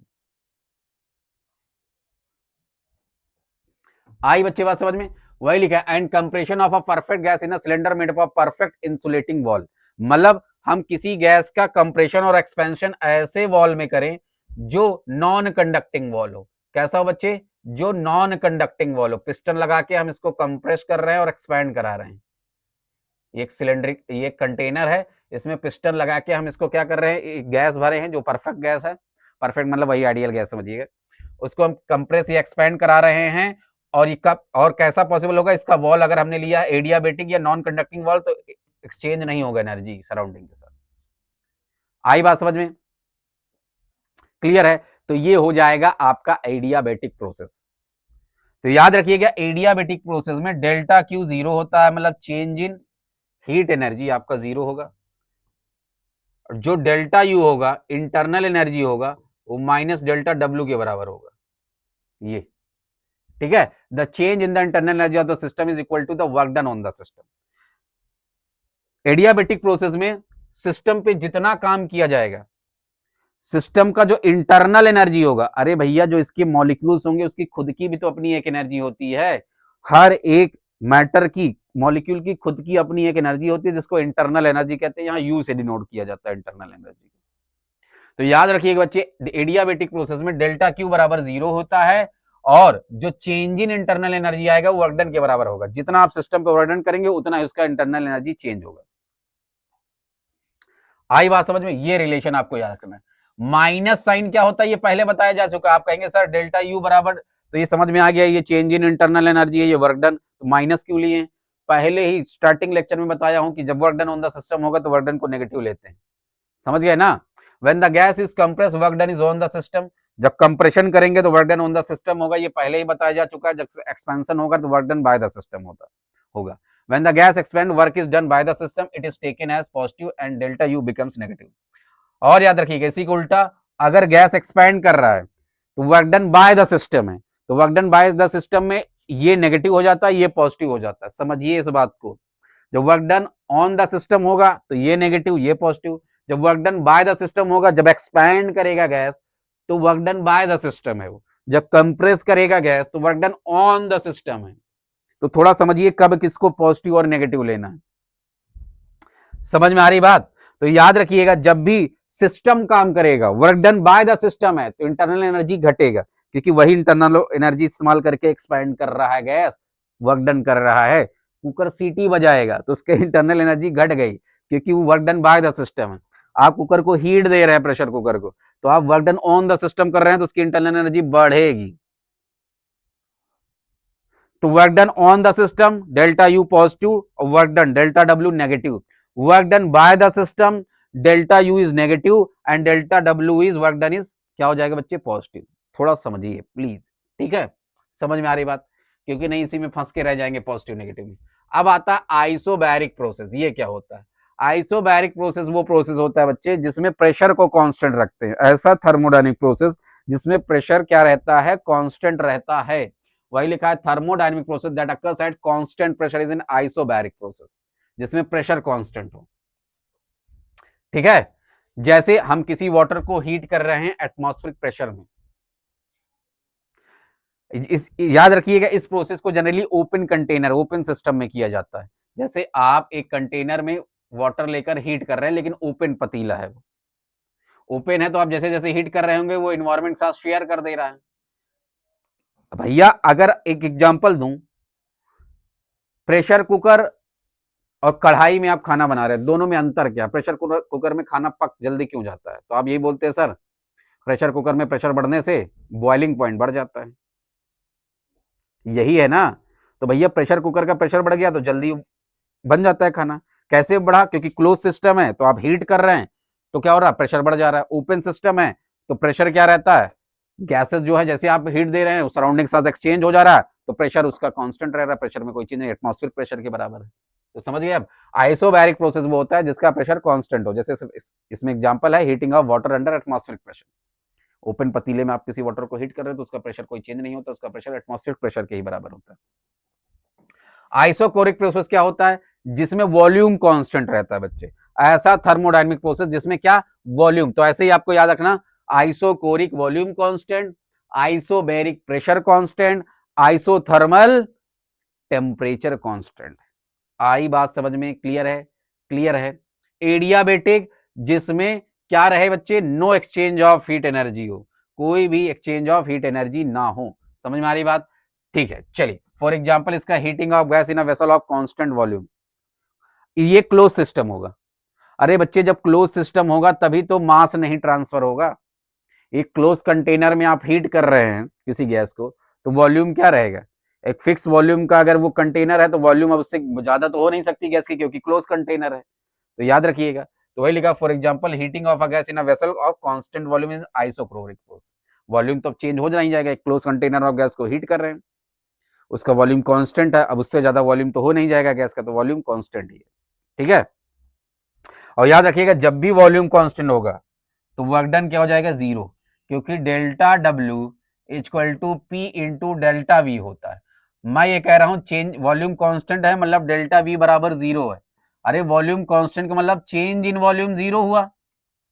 अरे यही मतलब है ना डेल्टा वी बराबर जीरो। डेल्टा वी क्या? Change in volume. तो यहां मैं जीरो पुट करूंगा बच्चे, प्रेशर इंटू जीरो क्या आ जाएगा? जीरो, तो वर्क डन जीरो होगा। तो याद रखिएगा आइसोकोरिक प्रोसेस में बच्चे डेल्टा डब्ल्यू वर्क डन किसके बराबर हो जाएगा? जीरो के बराबर हो जाएगा। और अगर वर्क डन जीरो के बराबर है तो जितना आप हीट देंगे टोटल वो किस में बदल जाएगा? इंटरनल एनर्जी में। तो याद रखिएगा इस केस में सबसे ज्यादा चेंज इन इंटरनल एनर्जी होता है। अगर आपसे पूछे ऐसा प्रोसेस का एग्जांपल बताइए जिसमें maximum change in internal energy हो तो वो ये है, क्योंकि आप जितना हीट दे रहे हैं सब वो किस में बदल जा रहा है? इंटरनल एनर्जी में, क्योंकि इसमें वर्क डन जीरो है। जब सिस्टम कोई वर्क डन नहीं करेगा तो उसका लॉस ऑफ एनर्जी ही नहीं होगा। जितना आप हीट उसको दे रहे हैं सब उसके इंटरनल एनर्जी में कन्वर्ट हो जा रहा है। आई बात क्या समझ में? तो ये जो पॉइंट मैं बता रहा हूं ना, ये सब जो याद कर लिया बच्चा, ये जो समझ गया कि इससे रिलेटेड क्या है, पहली बात तो वॉल्यूम कांस्टेंट रहेगा, दूसरी बात वर्क डन जीरो होगा, ये समझा दिया क्यों होगा, और वर्क डन जीरो होगा तो पूरा जो आप हीट देंगे वो किस में कन्वर्ट हो जाएगा? चेंज इन इंटरनल एनर्जी में। डेल्टा क्यू बराबर डेल्टा यू। तो फिर उसको फिर गर्दा उड़ा देगा वो भाई। ठीक है, अब साइक्लिक प्रोसेस क्या होता है? cyclic process the system returns back to its initial state means that there is no change in the internal energy of the system। याद रखिएगा साइक्लिक प्रोसेस में डेल्टा यू बराबर जीरो होता है।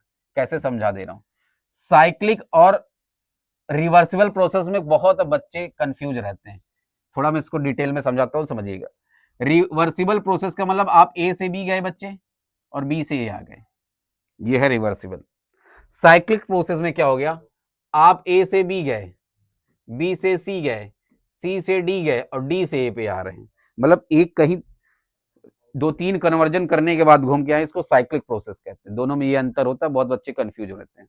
रिवर्सिबल में आप ए से बी गए, बी से ए आ गए, है ना, और साइक्लिक में क्या होता है? आप ए से बी गए, बी से सी, सी से डी, डी से ए में पहुंच रहे हैं। तो ये साइक्लिक प्रोसेस है। और साइक्लिक प्रोसेस में याद रखिएगा change in internal energy zero होता है, क्योंकि आप वापस उसी स्टेट को अचीव कर लेते हैं। तो ओवरऑल साइक्लिक प्रोसेस में अब यहां से यहां हो सकता है एनर्जी चेंज हुआ हो, यहां भी चेंज हुआ हो, लेकिन ए से वापस ए तक पहुंचने में आपका डेल्टा यू क्या हो जाएगा? जीरो। आई बात समझ में? और जब डेल्टा यू जीरो होगा बच्चे, तो डेल्टा इस साइक्लिक प्रोसेस में एक चीज और याद रखिएगा, एक तो डेल्टा यू जीरो के बराबर होता है, इसकी केस बात कर रहा हूं मैं। पहले तो पॉइंट याद रखिए, डेल्टा यू बराबर जीरो होगा, change in internal energy zero होगा, और ये जीरो होगा तो डेल्टा क्यू बराबर डेल्टा डब्ल्यू होगा, मतलब पूरा जो आप हीट देंगे सिस्टम को वर्क डन में बदल जाएगा भाई। तभी तो इंटरनल एनर्जी क्या होगा? जीरो। समझिए, एक गैस है उसको आप हीट दे रहे हैं, अगर जितना आप हीट एनर्जी दे रहे हैं बच्चे उसका वो पूरा वर्क डन कर दे रहा है तो change in internal energy zero. क्योंकि अगर आप हीट दे रहे हैं, अगर वो एनर्जी अब्सॉर्ब कर रहा है, वर्क डन नहीं कर रहा है, तो वही एनर्जी उसके इंटरनल एनर्जी को चेंज करेगा। इंटरनल एनर्जी का मतलब जो गैस है उसके मॉलिक्यूल की एनर्जी, आप हीट दे रहे हैं, अब्सॉर्ब कर रहे हैं, उसकी मॉलिक्यूल की एनर्जी बढ़ेगी। अगर आप जितना हीट दे रहे हैं उसको टोटल वो वर्क डन में बदल दे रहा है, उसका काम कर दे रहा है। अरे जैसे मैं आपको 100 दिया, आप 100 खर्च कर दिए, तो आपके पास बचा कितना? आपके आंसर 0। तो जो आपको मैं पैसा दे रहा हूं ये डेल्टा क्यू है। आपने टोटल 100 खर्च कर दिया, that is work done. Delta Q जितना मैंने दिया उतने का आप डेल्टा डब्ल्यू मतलब वर्क डन कर दिए। तो डेल्टा यू मतलब जो सेविंग है आपके पास बच्चा, डेल्टा यू इंटरनल एनर्जी 0। समझ पा रहे हैं ना बच्चे? क्लियर है? और जब डेल्टा डब्ल्यू मतलब वर्क डन 0 है, मतलब मैंने आपको 100 दिया, आपने खर्च 0 किया, कुछ नहीं खर्च किया, डेल्टा डब्ल्यू को खर्च मान लीजिए 0 किया, तो जितना मैंने दिया उतना ही आपके पास बचेगा भी। तो डेल्टा क्यू मतलब जितना मैंने दिया, डेल्टा यू इंटरनल एनर्जी बराबर। इस तरह समझ लीजिए। समझ गए क्या? क्लियर है? समझ में आ रही बात? अब हम लोग पढ़ेंगे लॉज ऑफ थर्मोडायनेमिक्स, जो बहुत इंपॉर्टेंट है। एक इसमें से लॉ हर साल आता है। भाई जरा पानी पिलवाओ, ठीक है? सबसे पहले जीरोथ लॉ ऑफ थर्मोडायनेमिक्स। आप कहेंगे sir first law of thermodynamics होना चाहिए ना, जीरोथ लॉ कैसे स्टार्ट हो गया? तो याद रखिए कि बच्चे, जीरोथ लॉ के पहले फर्स्ट लॉ ऑफ थर्मोडायनेमिक्स आया था। ये कहीं होगा, फर्स्ट लॉ ऑफ थर्मोडायनेमिक्स आया था। कहां गया, कहां गया? कहीं लिखा होगा, आगे होगा। लेकिन बाद में साइंटिस्टों को ये लगा, बाद में इस लॉ की डिस्कवरी हुई, तो उनको ये लगा कि भाई ये जो लॉ है ना, ये फर्स्ट लॉ को समझाता है। ये जो लॉ हमने खोजा, ये जो नया नियम आया थर्मोडायनेमिक्स का, ये फर्स्ट लॉ को डिफाइन करता है। इट मींस इस लॉ को फर्स्ट लॉ के पहले आना चाहिए।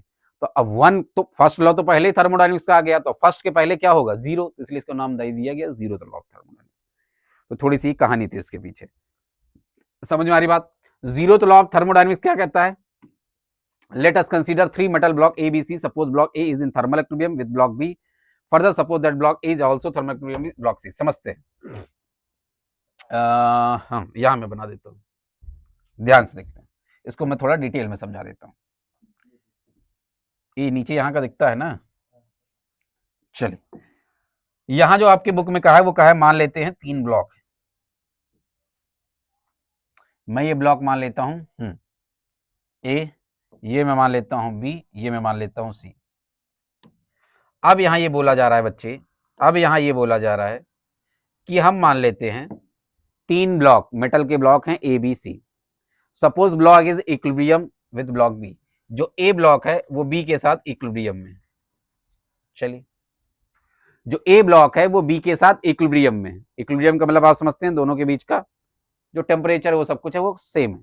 चलिए, और आगे बोला है ए जो है सी के साथ भी इक्विलिब्रियम में।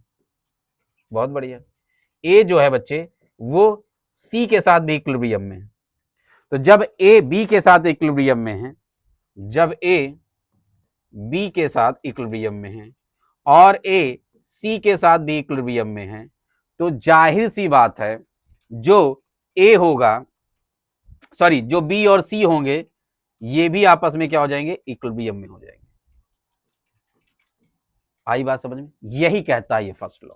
It means the temperature of the block A is equal to the temperature of block B. भैया अगर ये दोनों इक्विलिब्रियम मतलब इन दोनों का टेम्परेचर सेम है, ये दोनों इक्विलिब्रियम मतलब इन दोनों का भी टेम्परेचर सेम है, तो जाहिर सी बात है बी और सी का भी टेम्परेचर सेम हो जाएगा। यही कहता है जीरो लॉ ऑफ थर्मोडायनेमिक्स। समझ में आ रही बात? कि अगर कोई सिस्टम ए है वो इक्विलिब्रियम में है सिस्टम 2 के साथ, और अगर सिस्टम 2 इक्विलिब्रियम में है सिस्टम 3 के साथ, ये इस तरह समझिए, सिस्टम 1 इक्विलिब्रियम में है सिस्टम 2 के साथ, सिस्टम 1 इक्विलिब्रियम में है सिस्टम 3 के साथ भी, तो 2 और 3 भी इक्विलिब्रियम में हो जाएंगे। आई बात समझ में? यही कहता है, यही कहता है। तो आप इसको कैसे लिखेंगे थोड़ा, अच्छा आप लोगों को मैं होमवर्क दे रहा हूं, ये तो मैंने समझा दिया। आप जीरोथ लॉ अगर आपसे पूछो उसको कैसे डिफाइन करेंगे, जैसे मैंने बताया ऐसे भी कर सकते हैं। इसका आपको बस इंग्लिश में लिखना आना चाहिए कि कंसीडर अ थर्मोडायनेमिक सिस्टम। आप ए बी सी डी 1 2 कुछ भी नाम दे दीजिए, it is in equilibrium with system जो भी मान लीजिए 2 या 3 या ए बी सी डी जो भी मान लीजिए।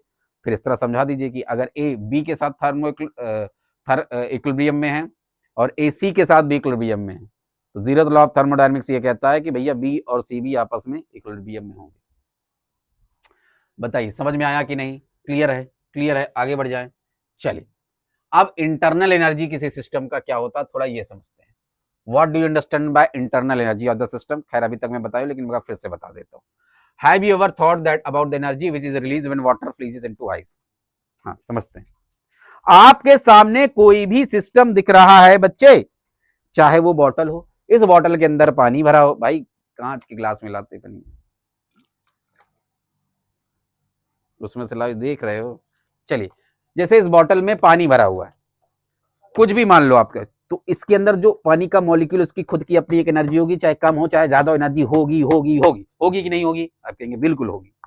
तो कोई भी सिस्टम है, वो जिन जिन मॉलिक्यूल से मिलकर बना, उस मॉलिक्यूल की अपनी एक एनर्जी होती है, उसी को उसका इंटरनल एनर्जी कहते हैं। तो जब आप किसी को हीट करते हैं बच्चे, तो वही इंटरनल एनर्जी है, तो चेंज होता है, उसी में तो खलबली मस्ती है। आई बच्चे बात समझ में? वही ये कह रहा है कि the energy which is release when water, जैसे आपने, मैंने कहा ना कि आप बर्फ को, आपने आइस को क्या किया, आपने हीट किया। क्या किया बच्चे? हीट किया। तो आइस को जैसे ही आपने हीट किया, वो किस में कन्वर्ट हो गया? वाटर में। तो क्या किया इसने? हीट एनर्जी लिया, उस एनर्जी को एब्जॉर्ब करके वाटर में बदल गया। मतलब मैंने वही तो बताया कि वाटर की एनर्जी ज्यादा होगी मॉलिक्यूल, क्योंकि उसने हीट एनर्जी एब्जॉर्ब करके वाटर बना। अब इसी वाटर को मुझे फिर से बर्फ बनाना है, अब इसको फ्रिज में डाल दीजिए। जब आप इसको फ्रीज करते हैं, फ्रिज में डालते हैं वाटर को, तो बच्चे ये वही अमाउंट ऑफ एनर्जी रिलीज करता है, तभी बर्फ बनेगा, रिलीज कर देता है। अरे समझ गए? वही आपका यहाँ बुक में लिखा हो, कुछ नहीं। This energy is release when water changes into ice, this store energy is called the internal energy on the basis of kinetic theory of matter. एक चैप्टर है, आप लोग शायद यहाँ टीएमए में है वो चैप्टर, तो मैं पढ़ाऊंगा, पब्लिक एग्जाम के लिए नहीं, लेकिन ऑन डिमांड वालों के लिए पढ़ाऊंगा मैं। काइनेटिक थ्योरी ऑफ गैसेस एक चैप्टर होता है, जिसमें हम गैसेस के मॉलिक्यूल की काइनेटिक बिहेवियर को स्टडी करते हैं।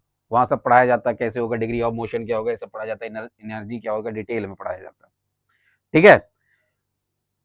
This include kinetic energy due to their random motion and their potential energy due to interaction. तो थोड़ा मैं बता दे रहा हूं, जैसे मैं मान लेता हूं बच्चे, एक कंटेनर में मैं गैस कंसीडर कर ले रहा हूं कि गैस भरा हुआ है। क्या भरा हुआ है? एक कंटेनर में गैस भरा हुआ है। अब ये गैस के छोटे छोटे क्या होंगे? मॉलिक्यूल्स होंगे। ये गैस छोटे छोटे मॉलिक्यूल से मिलकर बना। चलिए, बहुत शानदार, बहुत शानदार। ये अब इस गैस के जो मॉलिक्यूल होते हैं बच्चे, इसके पास दो एनर्जी होता है। कितने एनर्जी होते हैं? जो इंटरनल एनर्जी होता है, इंटरनल एनर्जी होता है बच्चे किसी भी गैस मॉलिक्यूल का, वो दो तरह की एनर्जी से मिलकर बना होता है। एक होता है उसका काइनेटिक एनर्जी और एक होता है पोटेंशियल एनर्जी। आप लोग बचपन से पढ़ते चले आ रहे हैं, नर्सरी से पढ़ते चले आ रहे हैं कि कोई भी गैस जो होता है, उसके मॉलिक्यूल रैंडम मोशन शो करते हैं। क्योंकि आपने 3 स्टेट्स ऑफ मैटर पढ़ा कि सबसे कम स्पेस पाया जाता है सॉलिड में, उससे ज्यादा स्पेस मॉलिक्यूल के बीच में, वाटर में सबसे ज्यादा स्पेस पाया जाता है गैस में। गैस के जो मॉलिक्यूल है वो बहुत तेजी से रैंडमली मूव करते रहते हैं। ये सब पढ़ चुकी हैं आप नर्सरी में। तो भैया, जो गैस के मॉलिक्यूल है, जब वो मोशन करेंगे, आपको पता है कोई भी पार्टिकल जब मोशन कर शो करता है, तो उसके अंदर कौन सी एनर्जी होती है? काइनेटिक। तो मॉलिक्यूल के मोशन की वजह से जो उसके अंदर एनर्जी होगी, वो काइनेटिक एनर्जी होगी। अब भैया, जो मॉलिक्यूल होंगे गैस के, वो एक दूसरे के साथ इंटरेक्शन करेंगे, मतलब एक दूसरे पर फोर्स भी तो लगाएंगे कि नहीं लगाएंगे? अरे ये मॉलिक्यूल हुआ, इस पे फोर्स लगाएंगे, ये इस पे लगाएंगे, ये इस पे, सब एक दूसरे के क्या लगाएंगे? फोर्स लगाएंगे। इसकी वजह से इनके अंदर कौन सी एनर्जी होगी? पोटेंशियल एनर्जी होगी। Due to interaction of molecule आपस में क्या होगा? पोटेंशियल। इन्हीं दोनों के सम के बराबर होता है आपका इंटरनल एनर्जी। तो आप बच्चे इंटरनल एनर्जी को डिफाइन कर सकते हैं, internal energy of any molecule is the sum of kinetic and potential energy. The kinetic energy of is due to random motion of gas molecule and potential energy is due to interaction of molecules between them. उन के बीच में जो आपस में interaction होता है, उसकी वजह से जो पोटेंशियल एनर्जी होता है, दोनों के सम के बराबर ही इंटरनल एनर्जी होता है। समझ गए क्या बच्चे? वही यहाँ लिखा है, इंटरनल काइनेटिक एनर्जी सब वही लिखा है, मोशन होगा वही सब लिखा है, जब मैं समझा दिया। ठीक है? थर्मल प्रॉपर्टीज ऑफ मैटर में आप सब ये निकालना सीखते हैं, कितना काइनेटिक कितना पोटेंशियल होगा, thermal properties of matter chapter में। ठीक है? इंटरनल पोटेंशियल एनर्जी क्या होगा? ड्यू टू इंटरेक्शन होगा, वही सब एक दूसरे पर फोर्स लगाएंगे, तो जिसकी वजह से उनके अंदर क्या हो जाएगी? इंटरनल एनर्जी हो जाएगी। वही सब लिखा और कुछ नहीं, सब वही लिखा। आप यहां से देख सकते हैं, कोई दिक्कत नहीं। समझ में आ रही बात? क्लियर है? चलिए आगे देखते हैं। अब यहां कह रहा है, suppose W amount of work is done on the system is going from initial state to final state adiabatically, let ui be internal energy of the system in its final state. Since work is done on the system, internal energy of final state will be higher than समझते क्या कह रहे हैं? मान लेते हैं भैया container है, फिर से मान लेते हैं, बार बार माना जा रहा है। अब भैया इस कंटेनर में मान लेते हैं कोई गैस भरा हुआ है, उसको हम पिस्टन के माध्यम से कंप्रेस कर रहे हैं। क्या कर रहे हैं बच्चे, एक पिस्टन का इस्तेमाल करके उसको कंप्रेस कर रहे हैं। अब कंप्रेस करूंगा तो बच्चे आप कहेंगे सर ये work done on the system है, अब तक तो रट गया होगा कि सर ये आप सिस्टम पे काम कर रहे हैं, work done on the system है। तो जब बच्चे मैं सिस्टम पे काम कर रहा हूं, work done on the system है, तो जाहिर सी बात है इसकी इंटरनल एनर्जी में चेंज आएगा। आप बोलेंगे बिल्कुल आएगा सर, क्योंकि आप work done on the system कर रहे हैं तो आप उसको हीट एनर्जी ट्रांसफर कर रहे हैं। इट मींस वर्क डन हो ऑन द सिस्टम है और इंटरनल एनर्जी में चेंज आएगा। मैं मान लेता हूं इनिशियली इसका इंटरनल एनर्जी ui था, बाद में इसका इंटरनल एनर्जी uf हो गया, तो आप मुझे बताइए इसका फाइनल इंटरनल एनर्जी ज्यादा होगा कि इनिशियल इंटरनल एनर्जी ज्यादा होगा? तो आप कहेंगे sir work done on the system है तो इंटरनल एनर्जी बढ़ेगा और फाइनल वाला ज्यादा होगा। यही कॉन्सेप्ट है कि आपने पढ़ा था, जब work done on the system होता है तो इंटरनल एनर्जी बढ़ती है, जब work done by the system होता है तो सिस्टम खुद काम कर रहा है तो उसकी एनर्जी घट जाती है, इंटरनल एनर्जी। तो इसलिए इसको नेगेटिव लेते हैं, यहाँ पॉजिटिव लेते हैं work done on the system. तो भैया जो वर्क डन होगा वो किसके बराबर होगा, फाइनल माइनस इनिशियल। ये अरे यही होगा ना कि work done on the system कितना, जितना उसके इंटरनल एनर्जी में चेंज आया हो उतना ही आपने वर्क डन किया है। अरे वर्क एनर्जी थ्योरम में भी आप पिछले चैप्टर में पढ़े थे, किसी ऑब्जेक्ट पे कितना वर्क डन हुआ, जितना उसकी एनर्जी में चेंज आया, तो work done equal to change in internal energy. अगर बच्चे मैं इसको इस तरह लिख दूं U I minus U F, तो क्या मैं वर्क डन को नेगेटिव लिख सकता हूं? बोलेंगे बिल्कुल लिख सकते हैं सर। क्यों? क्योंकि इनिशियल वाला कम है, फाइनल वाला ज्यादा है, और ये बड़ा है तो नेगेटिव नंबर बड़ा में तो वर्क डन नेगेटिव आएगा। वही यहां लिखा है, नेगेटिव साइन ये इंडिकेट कर रहा है कि work done on the system हो रहा है। आप समझ गए? आप जब भी work done on the system होगा तो वर्क डन क्या होता है बच्चे, नेगेटिव लिया जाता है। ये पहले भी आपको बताया जा चुका है। और जब work done by the system होता है तो वर्क डन को क्या लेते हैं, पॉजिटिव। और जब work done on the system होगा तो इंटरनल एनर्जी पॉजिटिव लेते हैं, मतलब उल्टा होता है। वर्क डन नेगेटिव तो इंटरनल एनर्जी पॉजिटिव, इस तरह याद रखिए। और वर्क डन पॉजिटिव तो इंटरनल एनर्जी नेगेटिव। मतलब work done on the system करेंगे, work done on the system, तो जो वर्क डन होगा वो क्या होगा बच्चे, नेगेटिव होगा। क्या होगा, नेगेटिव। और इंटरनल एनर्जी क्या होगा, पॉजिटिव होगा।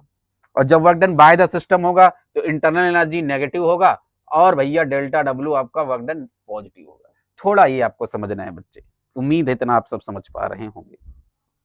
क्लियर है क्या, क्लियर है क्या? और आपको एक चीज बता दे रहा हूं, फिर रिपीट कर दे रहा हूं कि जो डेल्टा डब्ल्यू जो वर्क डन है बच्चे, ये पाथ डिपेंडेंट होता है, ये पाथ पर डिपेंड करता है। किस पर डिपेंड करता है, पाथ पर। और जो इंटरनल एनर्जी है ये पाथ पर डिपेंड नहीं करता, पाथ इंडिपेंडेंट होता है। नोट करिए, कहीं लिख लीजिए इसको, समझ गए? ये एक एक दो दो नंबर पे उछल के आपके सामने क्वेश्चन आ जाएंगे। अब आ जाते हैं फर्स्ट लॉ ऑफ थर्मोडायनेमिक्स में। थर्मोडायनेमिक्स का पहला नियम क्या कहता है? जीरोथ लॉ हमने पढ़ा, फर्स्ट लॉ पढ़ेंगे। खैर पहले ये आया था, बाद में जीरो आता है, लेकिन चलिए जीरोथ लॉ आपने पढ़ लिया, first law. First law of thermodynamics क्या कहता है? You know that zeroth law of thermodynamics tell us about the thermal equilibrium. zeroth law of thermodynamics क्या बताता है? थर्मल इक्विलिब्रियम के बारे में बताता है, ठीक है। However, this law does not tell us anything about the non-equilibrium state. It let us consider two example लेके समझाया है। Two systems at different temperature are put in thermal contact and mechanical rubbing between two systems. In both cases, change in their temperature occurs, but it not can be explained by zeroth law. To explain such process, the first law of thermodynamics was postulated. The first law of thermodynamics is in fact the law of conservation of energy. ये point note किया जाए, ये पूछा जा चुका है PYQ में कि तीनों लॉ में से कौन सा लॉ, थर्मोडायनेमिक्स का कौन सा law of conservation of energy को डिफाइन करता है, तो वो है फर्स्ट लॉ। ये पूछा जा चुका है, इसी तरह पूछा जाता है, the law of conservation of energy for a thermodynamic system. तो फर्स्ट लॉ ऑफ जो थर्मोडायनेमिक्स है बच्चे, वो law of conservation of energy को डिफाइन करता है। नोट किया जाए, किस पर डिपेंड करता है, law of conservation of energy पर। देखिए कुल मिला के मैं समझा दे रहा हूं ये क्या कह रहा है। जीरोथ लॉ ये कह रहा है कि ए तीन कोई सिस्टम, अगर ए सिस्टम बी के साथ टेम्परेचर इक्वल है, ए सी के साथ टेम्परेचर इक्वल है, तो बी और सी का भी टेम्परेचर थर्मल इक्विलिब्रियम हो जाएगा। यही पढ़ा हमने जीरोथ लॉ में। लेकिन वो तो इतना तो बता दिए, लेकिन उसने ये नहीं बताया कि आगे चल के ये भी देखा गया कि टेम्परेचर वा सेम है फिर भी हीट का ट्रांसफर होता है। क्योंकि नियम तो ये है कि अगर दो सिस्टम का क्या हो गया, टेम्परेचर इक्वल है, दो सिस्टम का अगर थर्मल इक्विलिब्रियम पे है दो सिस्टम, तो एनर्जी तो नहीं एक्सचेंज होना चाहिए। लेकिन ये भी देखा गया कि होने के साथ साथ एनर्जी एक्सचेंज हो रहा है, उसको जीरोथ लॉ नहीं समझा पाया, उसके लिए बना फर्स्ट लॉ। पहले तो ये बना, बाद में आया, तो ये समझाता है।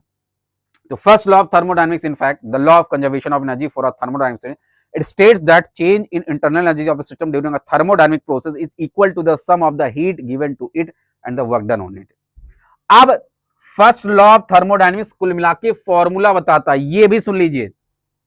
आप ये भी कह सकते हैं कि जो फर्स्ट लॉ ऑफ थर्मोडायनेमिक्स है वो मैथमेटिकल एक्सप्रेशन बताता है, एक फॉर्मूला बताता है, एक एक्सप्रेशन बताता है कि कितना वर्क डन होगा, वर्क डन और इंटरनल एनर्जी के बीच में क्या रिलेशन होगा, कुल मिला के ये बताता है मैथमेटिकल फॉर्म में।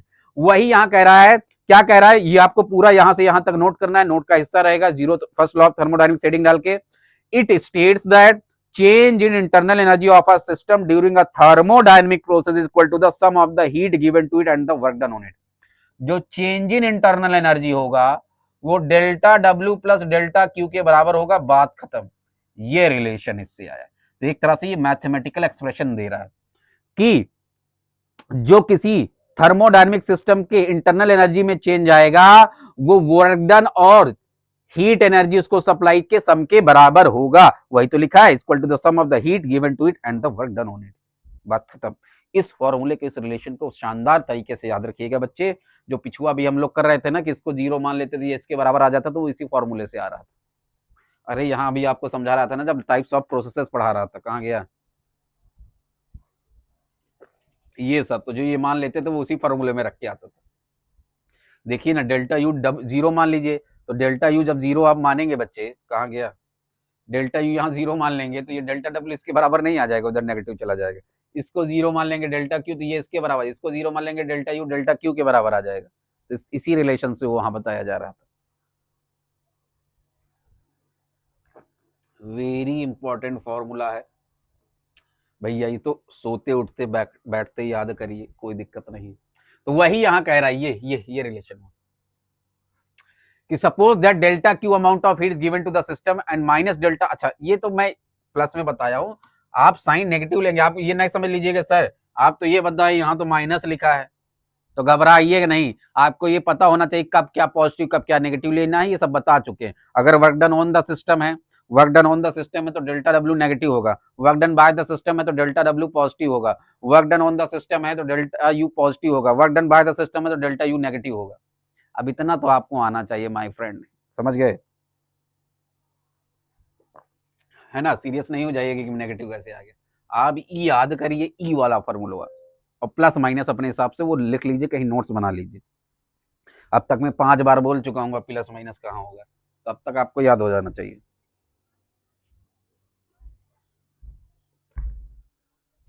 आगे बढ़े भैया, ये देखिए भाई लिखा, ये मैथमेटिकल फॉर्म है फर्स्ट लॉ ऑफ थर्मोडायनेमिक्स। तो कभी कभी ये पूछ लेगा कौन बताता है मैथमेटिकल एक्सप्रेशन, तो फर्स्ट लॉ ऑफ थर्मोडायनेमिक्स।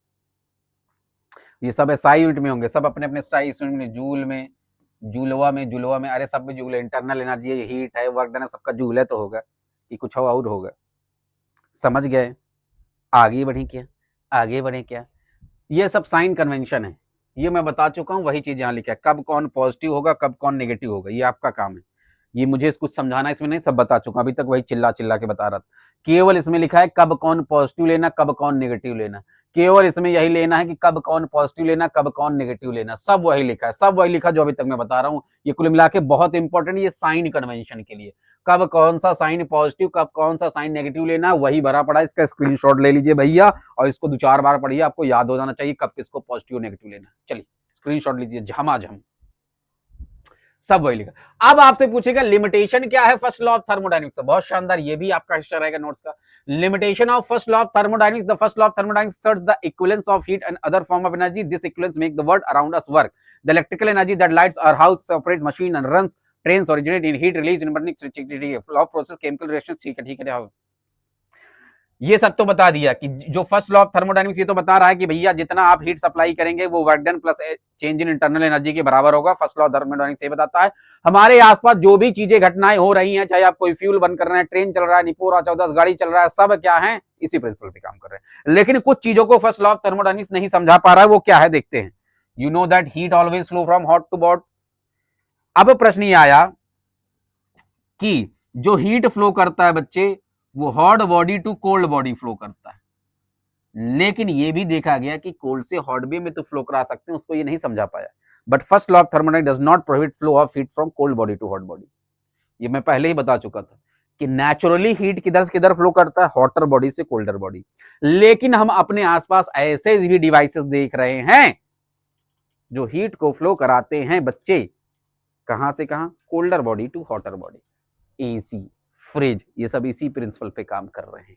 ये हीट को फ्लो कराते हैं कोल्डर बॉडी से हॉटर बॉडी। अरे भैया जो फ्रिज हुआ है वो अंदर के टेम्परेचर को निकाल के बाहर है तो फेंक रहा है, बाहर का टेम्परेचर अंदर के फ्रिज के टेम्परेचर कम होता है ज्यादा। आप कहेंगे सर बाहर का टेम्परेचर ज्यादा होता है अंदर का कम, तो इस प्रकार तो बाहर से अंदर जाना चाहिए, हीट को फ्लो करना चाहिए, लेकिन वो अंदर से वर्क डन वहां कराना पड़ता है। इसको ये नहीं समझा पाए, नोट किया जाए, लिमिटेशन यहां से नोट करेंगे बड़ू, यहां से, ये समझ गए, ये लिमिटेशन है, अगर आपसे पूछ ले तो चिपका देना, बात खत्म। ठीक है, ठीक है, आगे बढ़ जाए क्या, चलिए चलिए। अब आता है सेकेंड लॉ ऑफ थर्मोडायनेमिक्स। क्या कहता है second law of thermodynamics? Second law of thermodynamics, first law of thermodynamics has inherent limitation in respect दिए है। चलिए सेकेंड लॉ ऑफ थर्मोडायनेमिक्स क्या कहता है, एक लाइन में भी समझा देता हूं। एक्चुअली इसको कई तरीके से समझाया जा सकता है, इसको हम थोड़ा समझाते हैं प्लैंक्स और क्लॉसियस के स्टेटमेंट से। प्लैंक और क्लॉसियस साहब, केल्विन प्लैंक और क्लॉसियस साहब दो साइंटिस्ट थे, उन्होंने अपने लैंग्वेज में इसको समझाया, उसी को बोला गया प्लैंक क्लॉसियस स्टेटमेंट। इस नाम से बहुत पूछा जाता है, आपसे पूछेगा सेकेंड लॉ ऑफ थर्मोडायनेमिक्स को डिफाइन करिए, बताइए by using Kelvin Planck statement. Kelvin और प्लैंक साहब दो साइंटिस्ट थे, इन्होंने क्या बताया समझते हैं।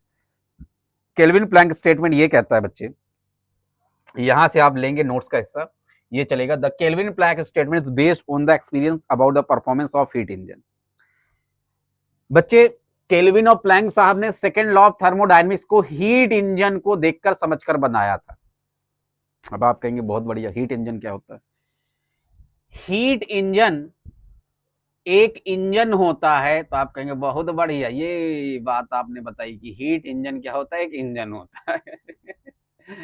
हीट इंजन एक प्रकार का इंजन होता है जो हीट एनर्जी को इस्तेमाल करके वर्क डन कराता है। इसमें क्या होता है, एक सिंपल हीट इंजन को अगर आपको मैं समझाना चाहूं तो उसमें होता है एक हॉट रिजर्वियर होता है बच्चे, एक हॉट रिजर्वियर होता है, उससे हीट एनर्जी लेकर कोई सिस्टम काम करता है, एक्सपैंड करता है और उस एनर्जी को फिर ट्रांसफर कर देता है, कुछ एनर्जी ट्रांसफर कर देता है सिंक में।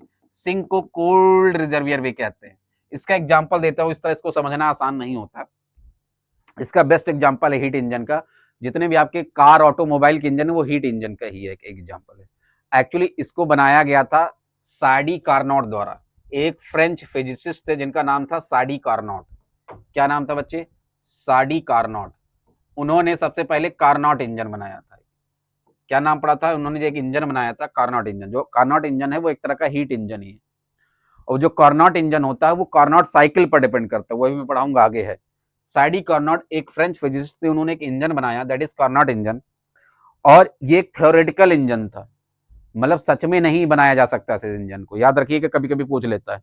जो कार्नोट इंजन था साडी कार्नोट साहब ने बनाया था, वो एक थ्योरेटिकल इंजन था बच्चे। उन्होंने एक इमेजिनरी पेपर ऊपर, थ्योरेटिकल इंजन का मतलब पेपर ऊपर में उन्होंने कैलकुलेशन करके बनाया, सच में कोई प्रैक्टिकली इंजन नहीं बना दिया। ये जो इंजन था ये 100% इफिशियंसी पे काम कर रहा था।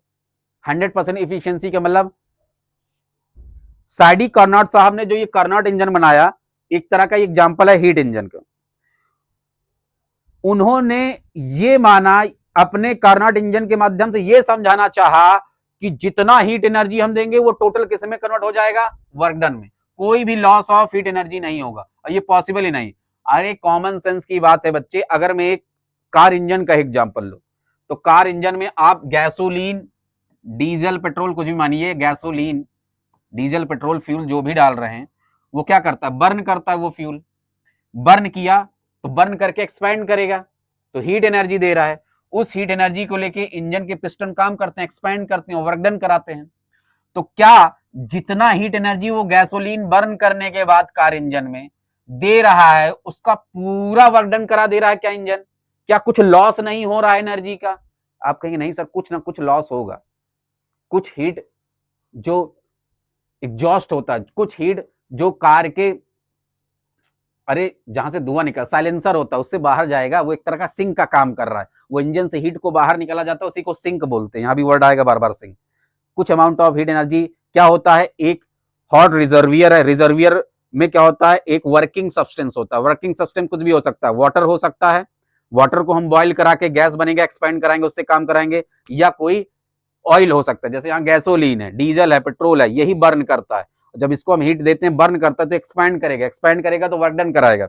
तो क्या जितना हमने हीट एनर्जी दिया वो पूरा इंजन वर्क डन में बदल देगा क्या, नहीं, कुछ ना कुछ एनर्जी लॉस हो जाएगा। 100% इफिशियंसी नहीं होता कि जितना हमने हीट दिया उतना वर्क डन कर देगा, कुछ ना कुछ एनर्जी फ्रिक्शन में या सिंक में बाहर निकाल देगा अपने आप को टेम्परेचर मेंटेन करने के लिए, तो कुछ ना कुछ एनर्जी लॉस जरूर होगा। 100% इफिशियंसी वाला इंजन नहीं बनाया जा सकता। ये जो कार्नोट इंजन बनाया था कासाडी कार्नोट साहब ने, ये थ्योरेटिकल था, ये 100% इफिशियंसी पे काम कर रहा था, मतलब पेपर में ये इन्होंने दिखाया था कि 100% इफिशियंसी वाला इंजन बनाया जा सकता है, लेकिन सच में प्रैक्टिकली ऐसा पॉसिबल नहीं है। अब समझ गए, ये था कार्नोट इंजन।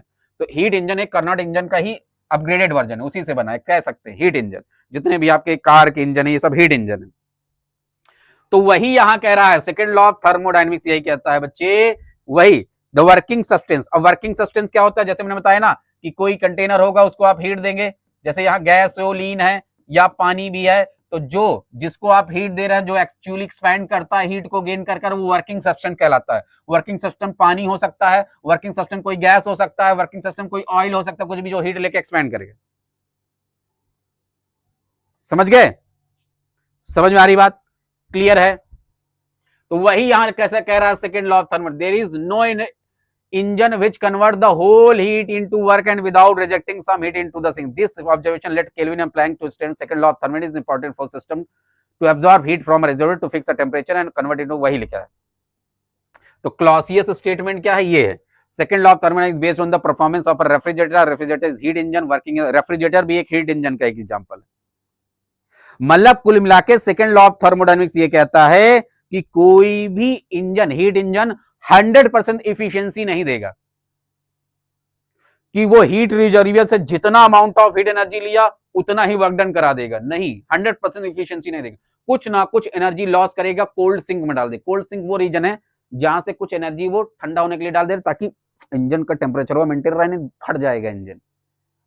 तो थोड़ा मैं समझा रहा हूं, हीट रिजर्वियर मतलब वो रिजर्वियर, वो पोर्शन इंजन का जो हीट को गेन करके एक्सपैंड करता है, वर्क डन कराता है। कोल्ड सिंक वो होता है, कोल्ड सिंक उसको बोलते हैं जो कुछ अमाउंट ऑफ हीट एनर्जी को लेके कोल्ड सिंक में डाल देता है, लॉस ऑफ एनर्जी हो जा रहा है ताकि टेम्परेचर मेंटेन रहे एनर्जी के। जैसे आपके साइलेंसर लगे होते हैं, जैसे वो तो एक तरह से वो हीट एनर्जी को निकाल ही रहा है, और अदर तरीके होते हैं, कोल्ड सिंक उसको बोला जाता है। समझ गए। तो वही यहां समझा रहे हैं कि 100% इफिशियंसी, जितना मैंने हीट दिया इसको ये टोटल वर्क डन में नहीं बदल पाएगा, कुछ ना कुछ एनर्जी कहां चला जाएगा, कोल्ड सिंक में चला जाएगा, लॉस हो जाएगा। 100% इफिशियंसी इंजन नहीं बनाया जा सकता। यही सेकंड लॉ ऑफ थर्मोडायनेमिक्स समझाता है, यही केल्विन और प्लैंक स्टेटमेंट कहता है, क्लॉसियस स्टेटमेंट यही कह रहा है, ये सब लिखा है। तो यहां से अगर आपसे पूछे क्लॉसियस स्टेटमेंट बताइए तो ये लिख देना, Clausius statement second law of thermodynamics based on the performance of a refrigerator. उन्होंने एक रेफ्रिजरेटर को स्टडी करके बताया था कि जैसे रेफ्रिजरेटर में भी एक होता है हीट रिजर्वियर, एक होता है cold sink. Refrigerator work done करता है, एक्सपैंड करता है, रिजर्वियर वर्किंग सब्सटेंस जो उसका होता है, वर्किंग सब्सटेंस कोई गैस हो सकता है, लिक्विड वाटर, कुछ भी हो सकता है, तो यहाँ गैस ही मान लेते हैं रेफ्रिजरेटर में, है ना। तो वो एब्जॉर्ब करके क्या करता है, हीट को एब्जॉर्ब करके एक्सपैंड करेगा, वर्क डन कराएगा और कुछ एनर्जी सिंक में डाल देगा, कोल्ड सिंक में। ठीक है, तो वही यहां समझना, ठीक है, समझ में आ रही बात, क्लियर है, आगे बढ़ जाए। तो जितने भी सेकंड लॉ ऑफ थर्मोडायनेमिक्स कहां रोल प्ले करता है, रेफ्रिजरेटर, जितने भी हीट इंजन है उनको बनाने में। तो सेकंड लॉ ऑफ थर्मोडायनेमिक्स कुल मिला के ये बताता है बच्चे कि 100% इफिशियंसी वाला हीट इंजन नहीं बनाया जा सकता, कुल मिला के ये कह रहा है, आप अपने स्टेटमेंट में लिख सकते हैं। समझ गए। अब है आपका कार्नोट साइकिल। क्या है बच्चे, कार्नोट साइकिल है। एक मिनट ठीक, चलिए कार्नोट साइकिल क्या कहता है,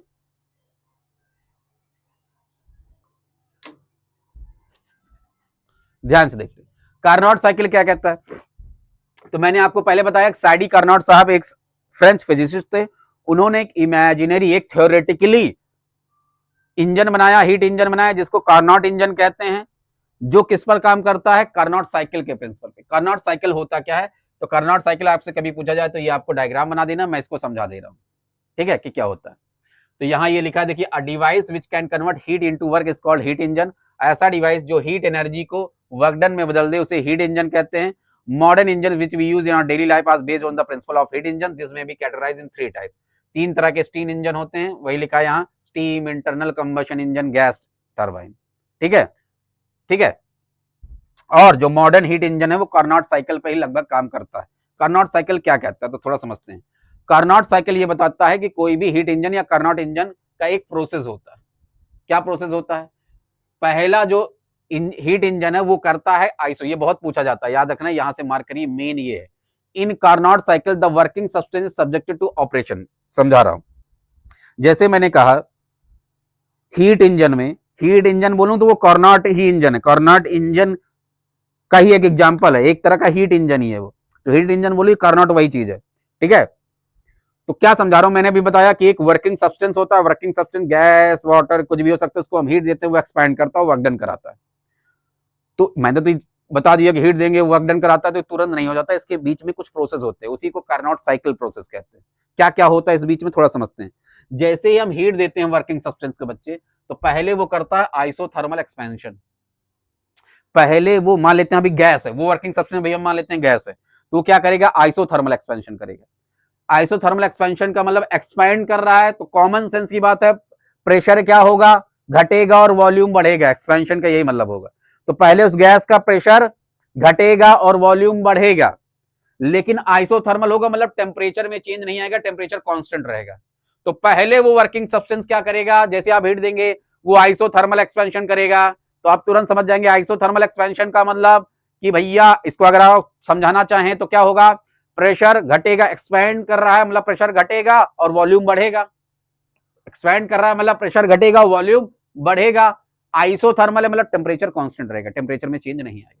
फिर क्या करेगा सेकंड स्टेप में, एडियाबेटिक एक्सपेंशन करेगा। एडियाबेटिक एक्सपेंशन का मतलब, एक्सपेंशन का मतलब वही हो गया, एक्सपैंड ही करेगा, एक्सपैंड ही करेगा, एक्सपैंड ही करेगा, वॉल्यूम बढ़ेगा, प्रेशर घटेगा, लेकिन एडियाबेटिक करेगा। एडियाबेटिक मतलब नो एक्सचेंज ऑफ एनर्जी होता है। एडियाबेटिक क्या है, पढ़ चुके हैं पहले, इसलिए पढ़ाया जा चुका है एडियाबेटिक प्रोसेस, अभी पढ़ाया हूं।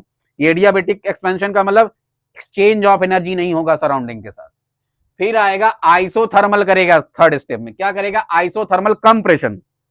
समझिए, पहले क्या किया, आइसोथर्मल एक्सपेंशन, एडियाबेटिक एक्सपेंशन, फिर अब क्या करेगा, आइसोथर्मल कंप्रेशन। अब कंप्रेशन होगा, अरे आपने हीट दिया तो एक्सपैंड करेगा गैस, फिर कंप्रेस भी तो करेगा, तो अब आइसोथर्मल कंप्रेशन करेगा। कंप्रेशन का मतलब प्रेशर बढ़ेगा, वॉल्यूम घटेगा, लेकिन टेम्परेचर में कोई चेंज नहीं आएगा।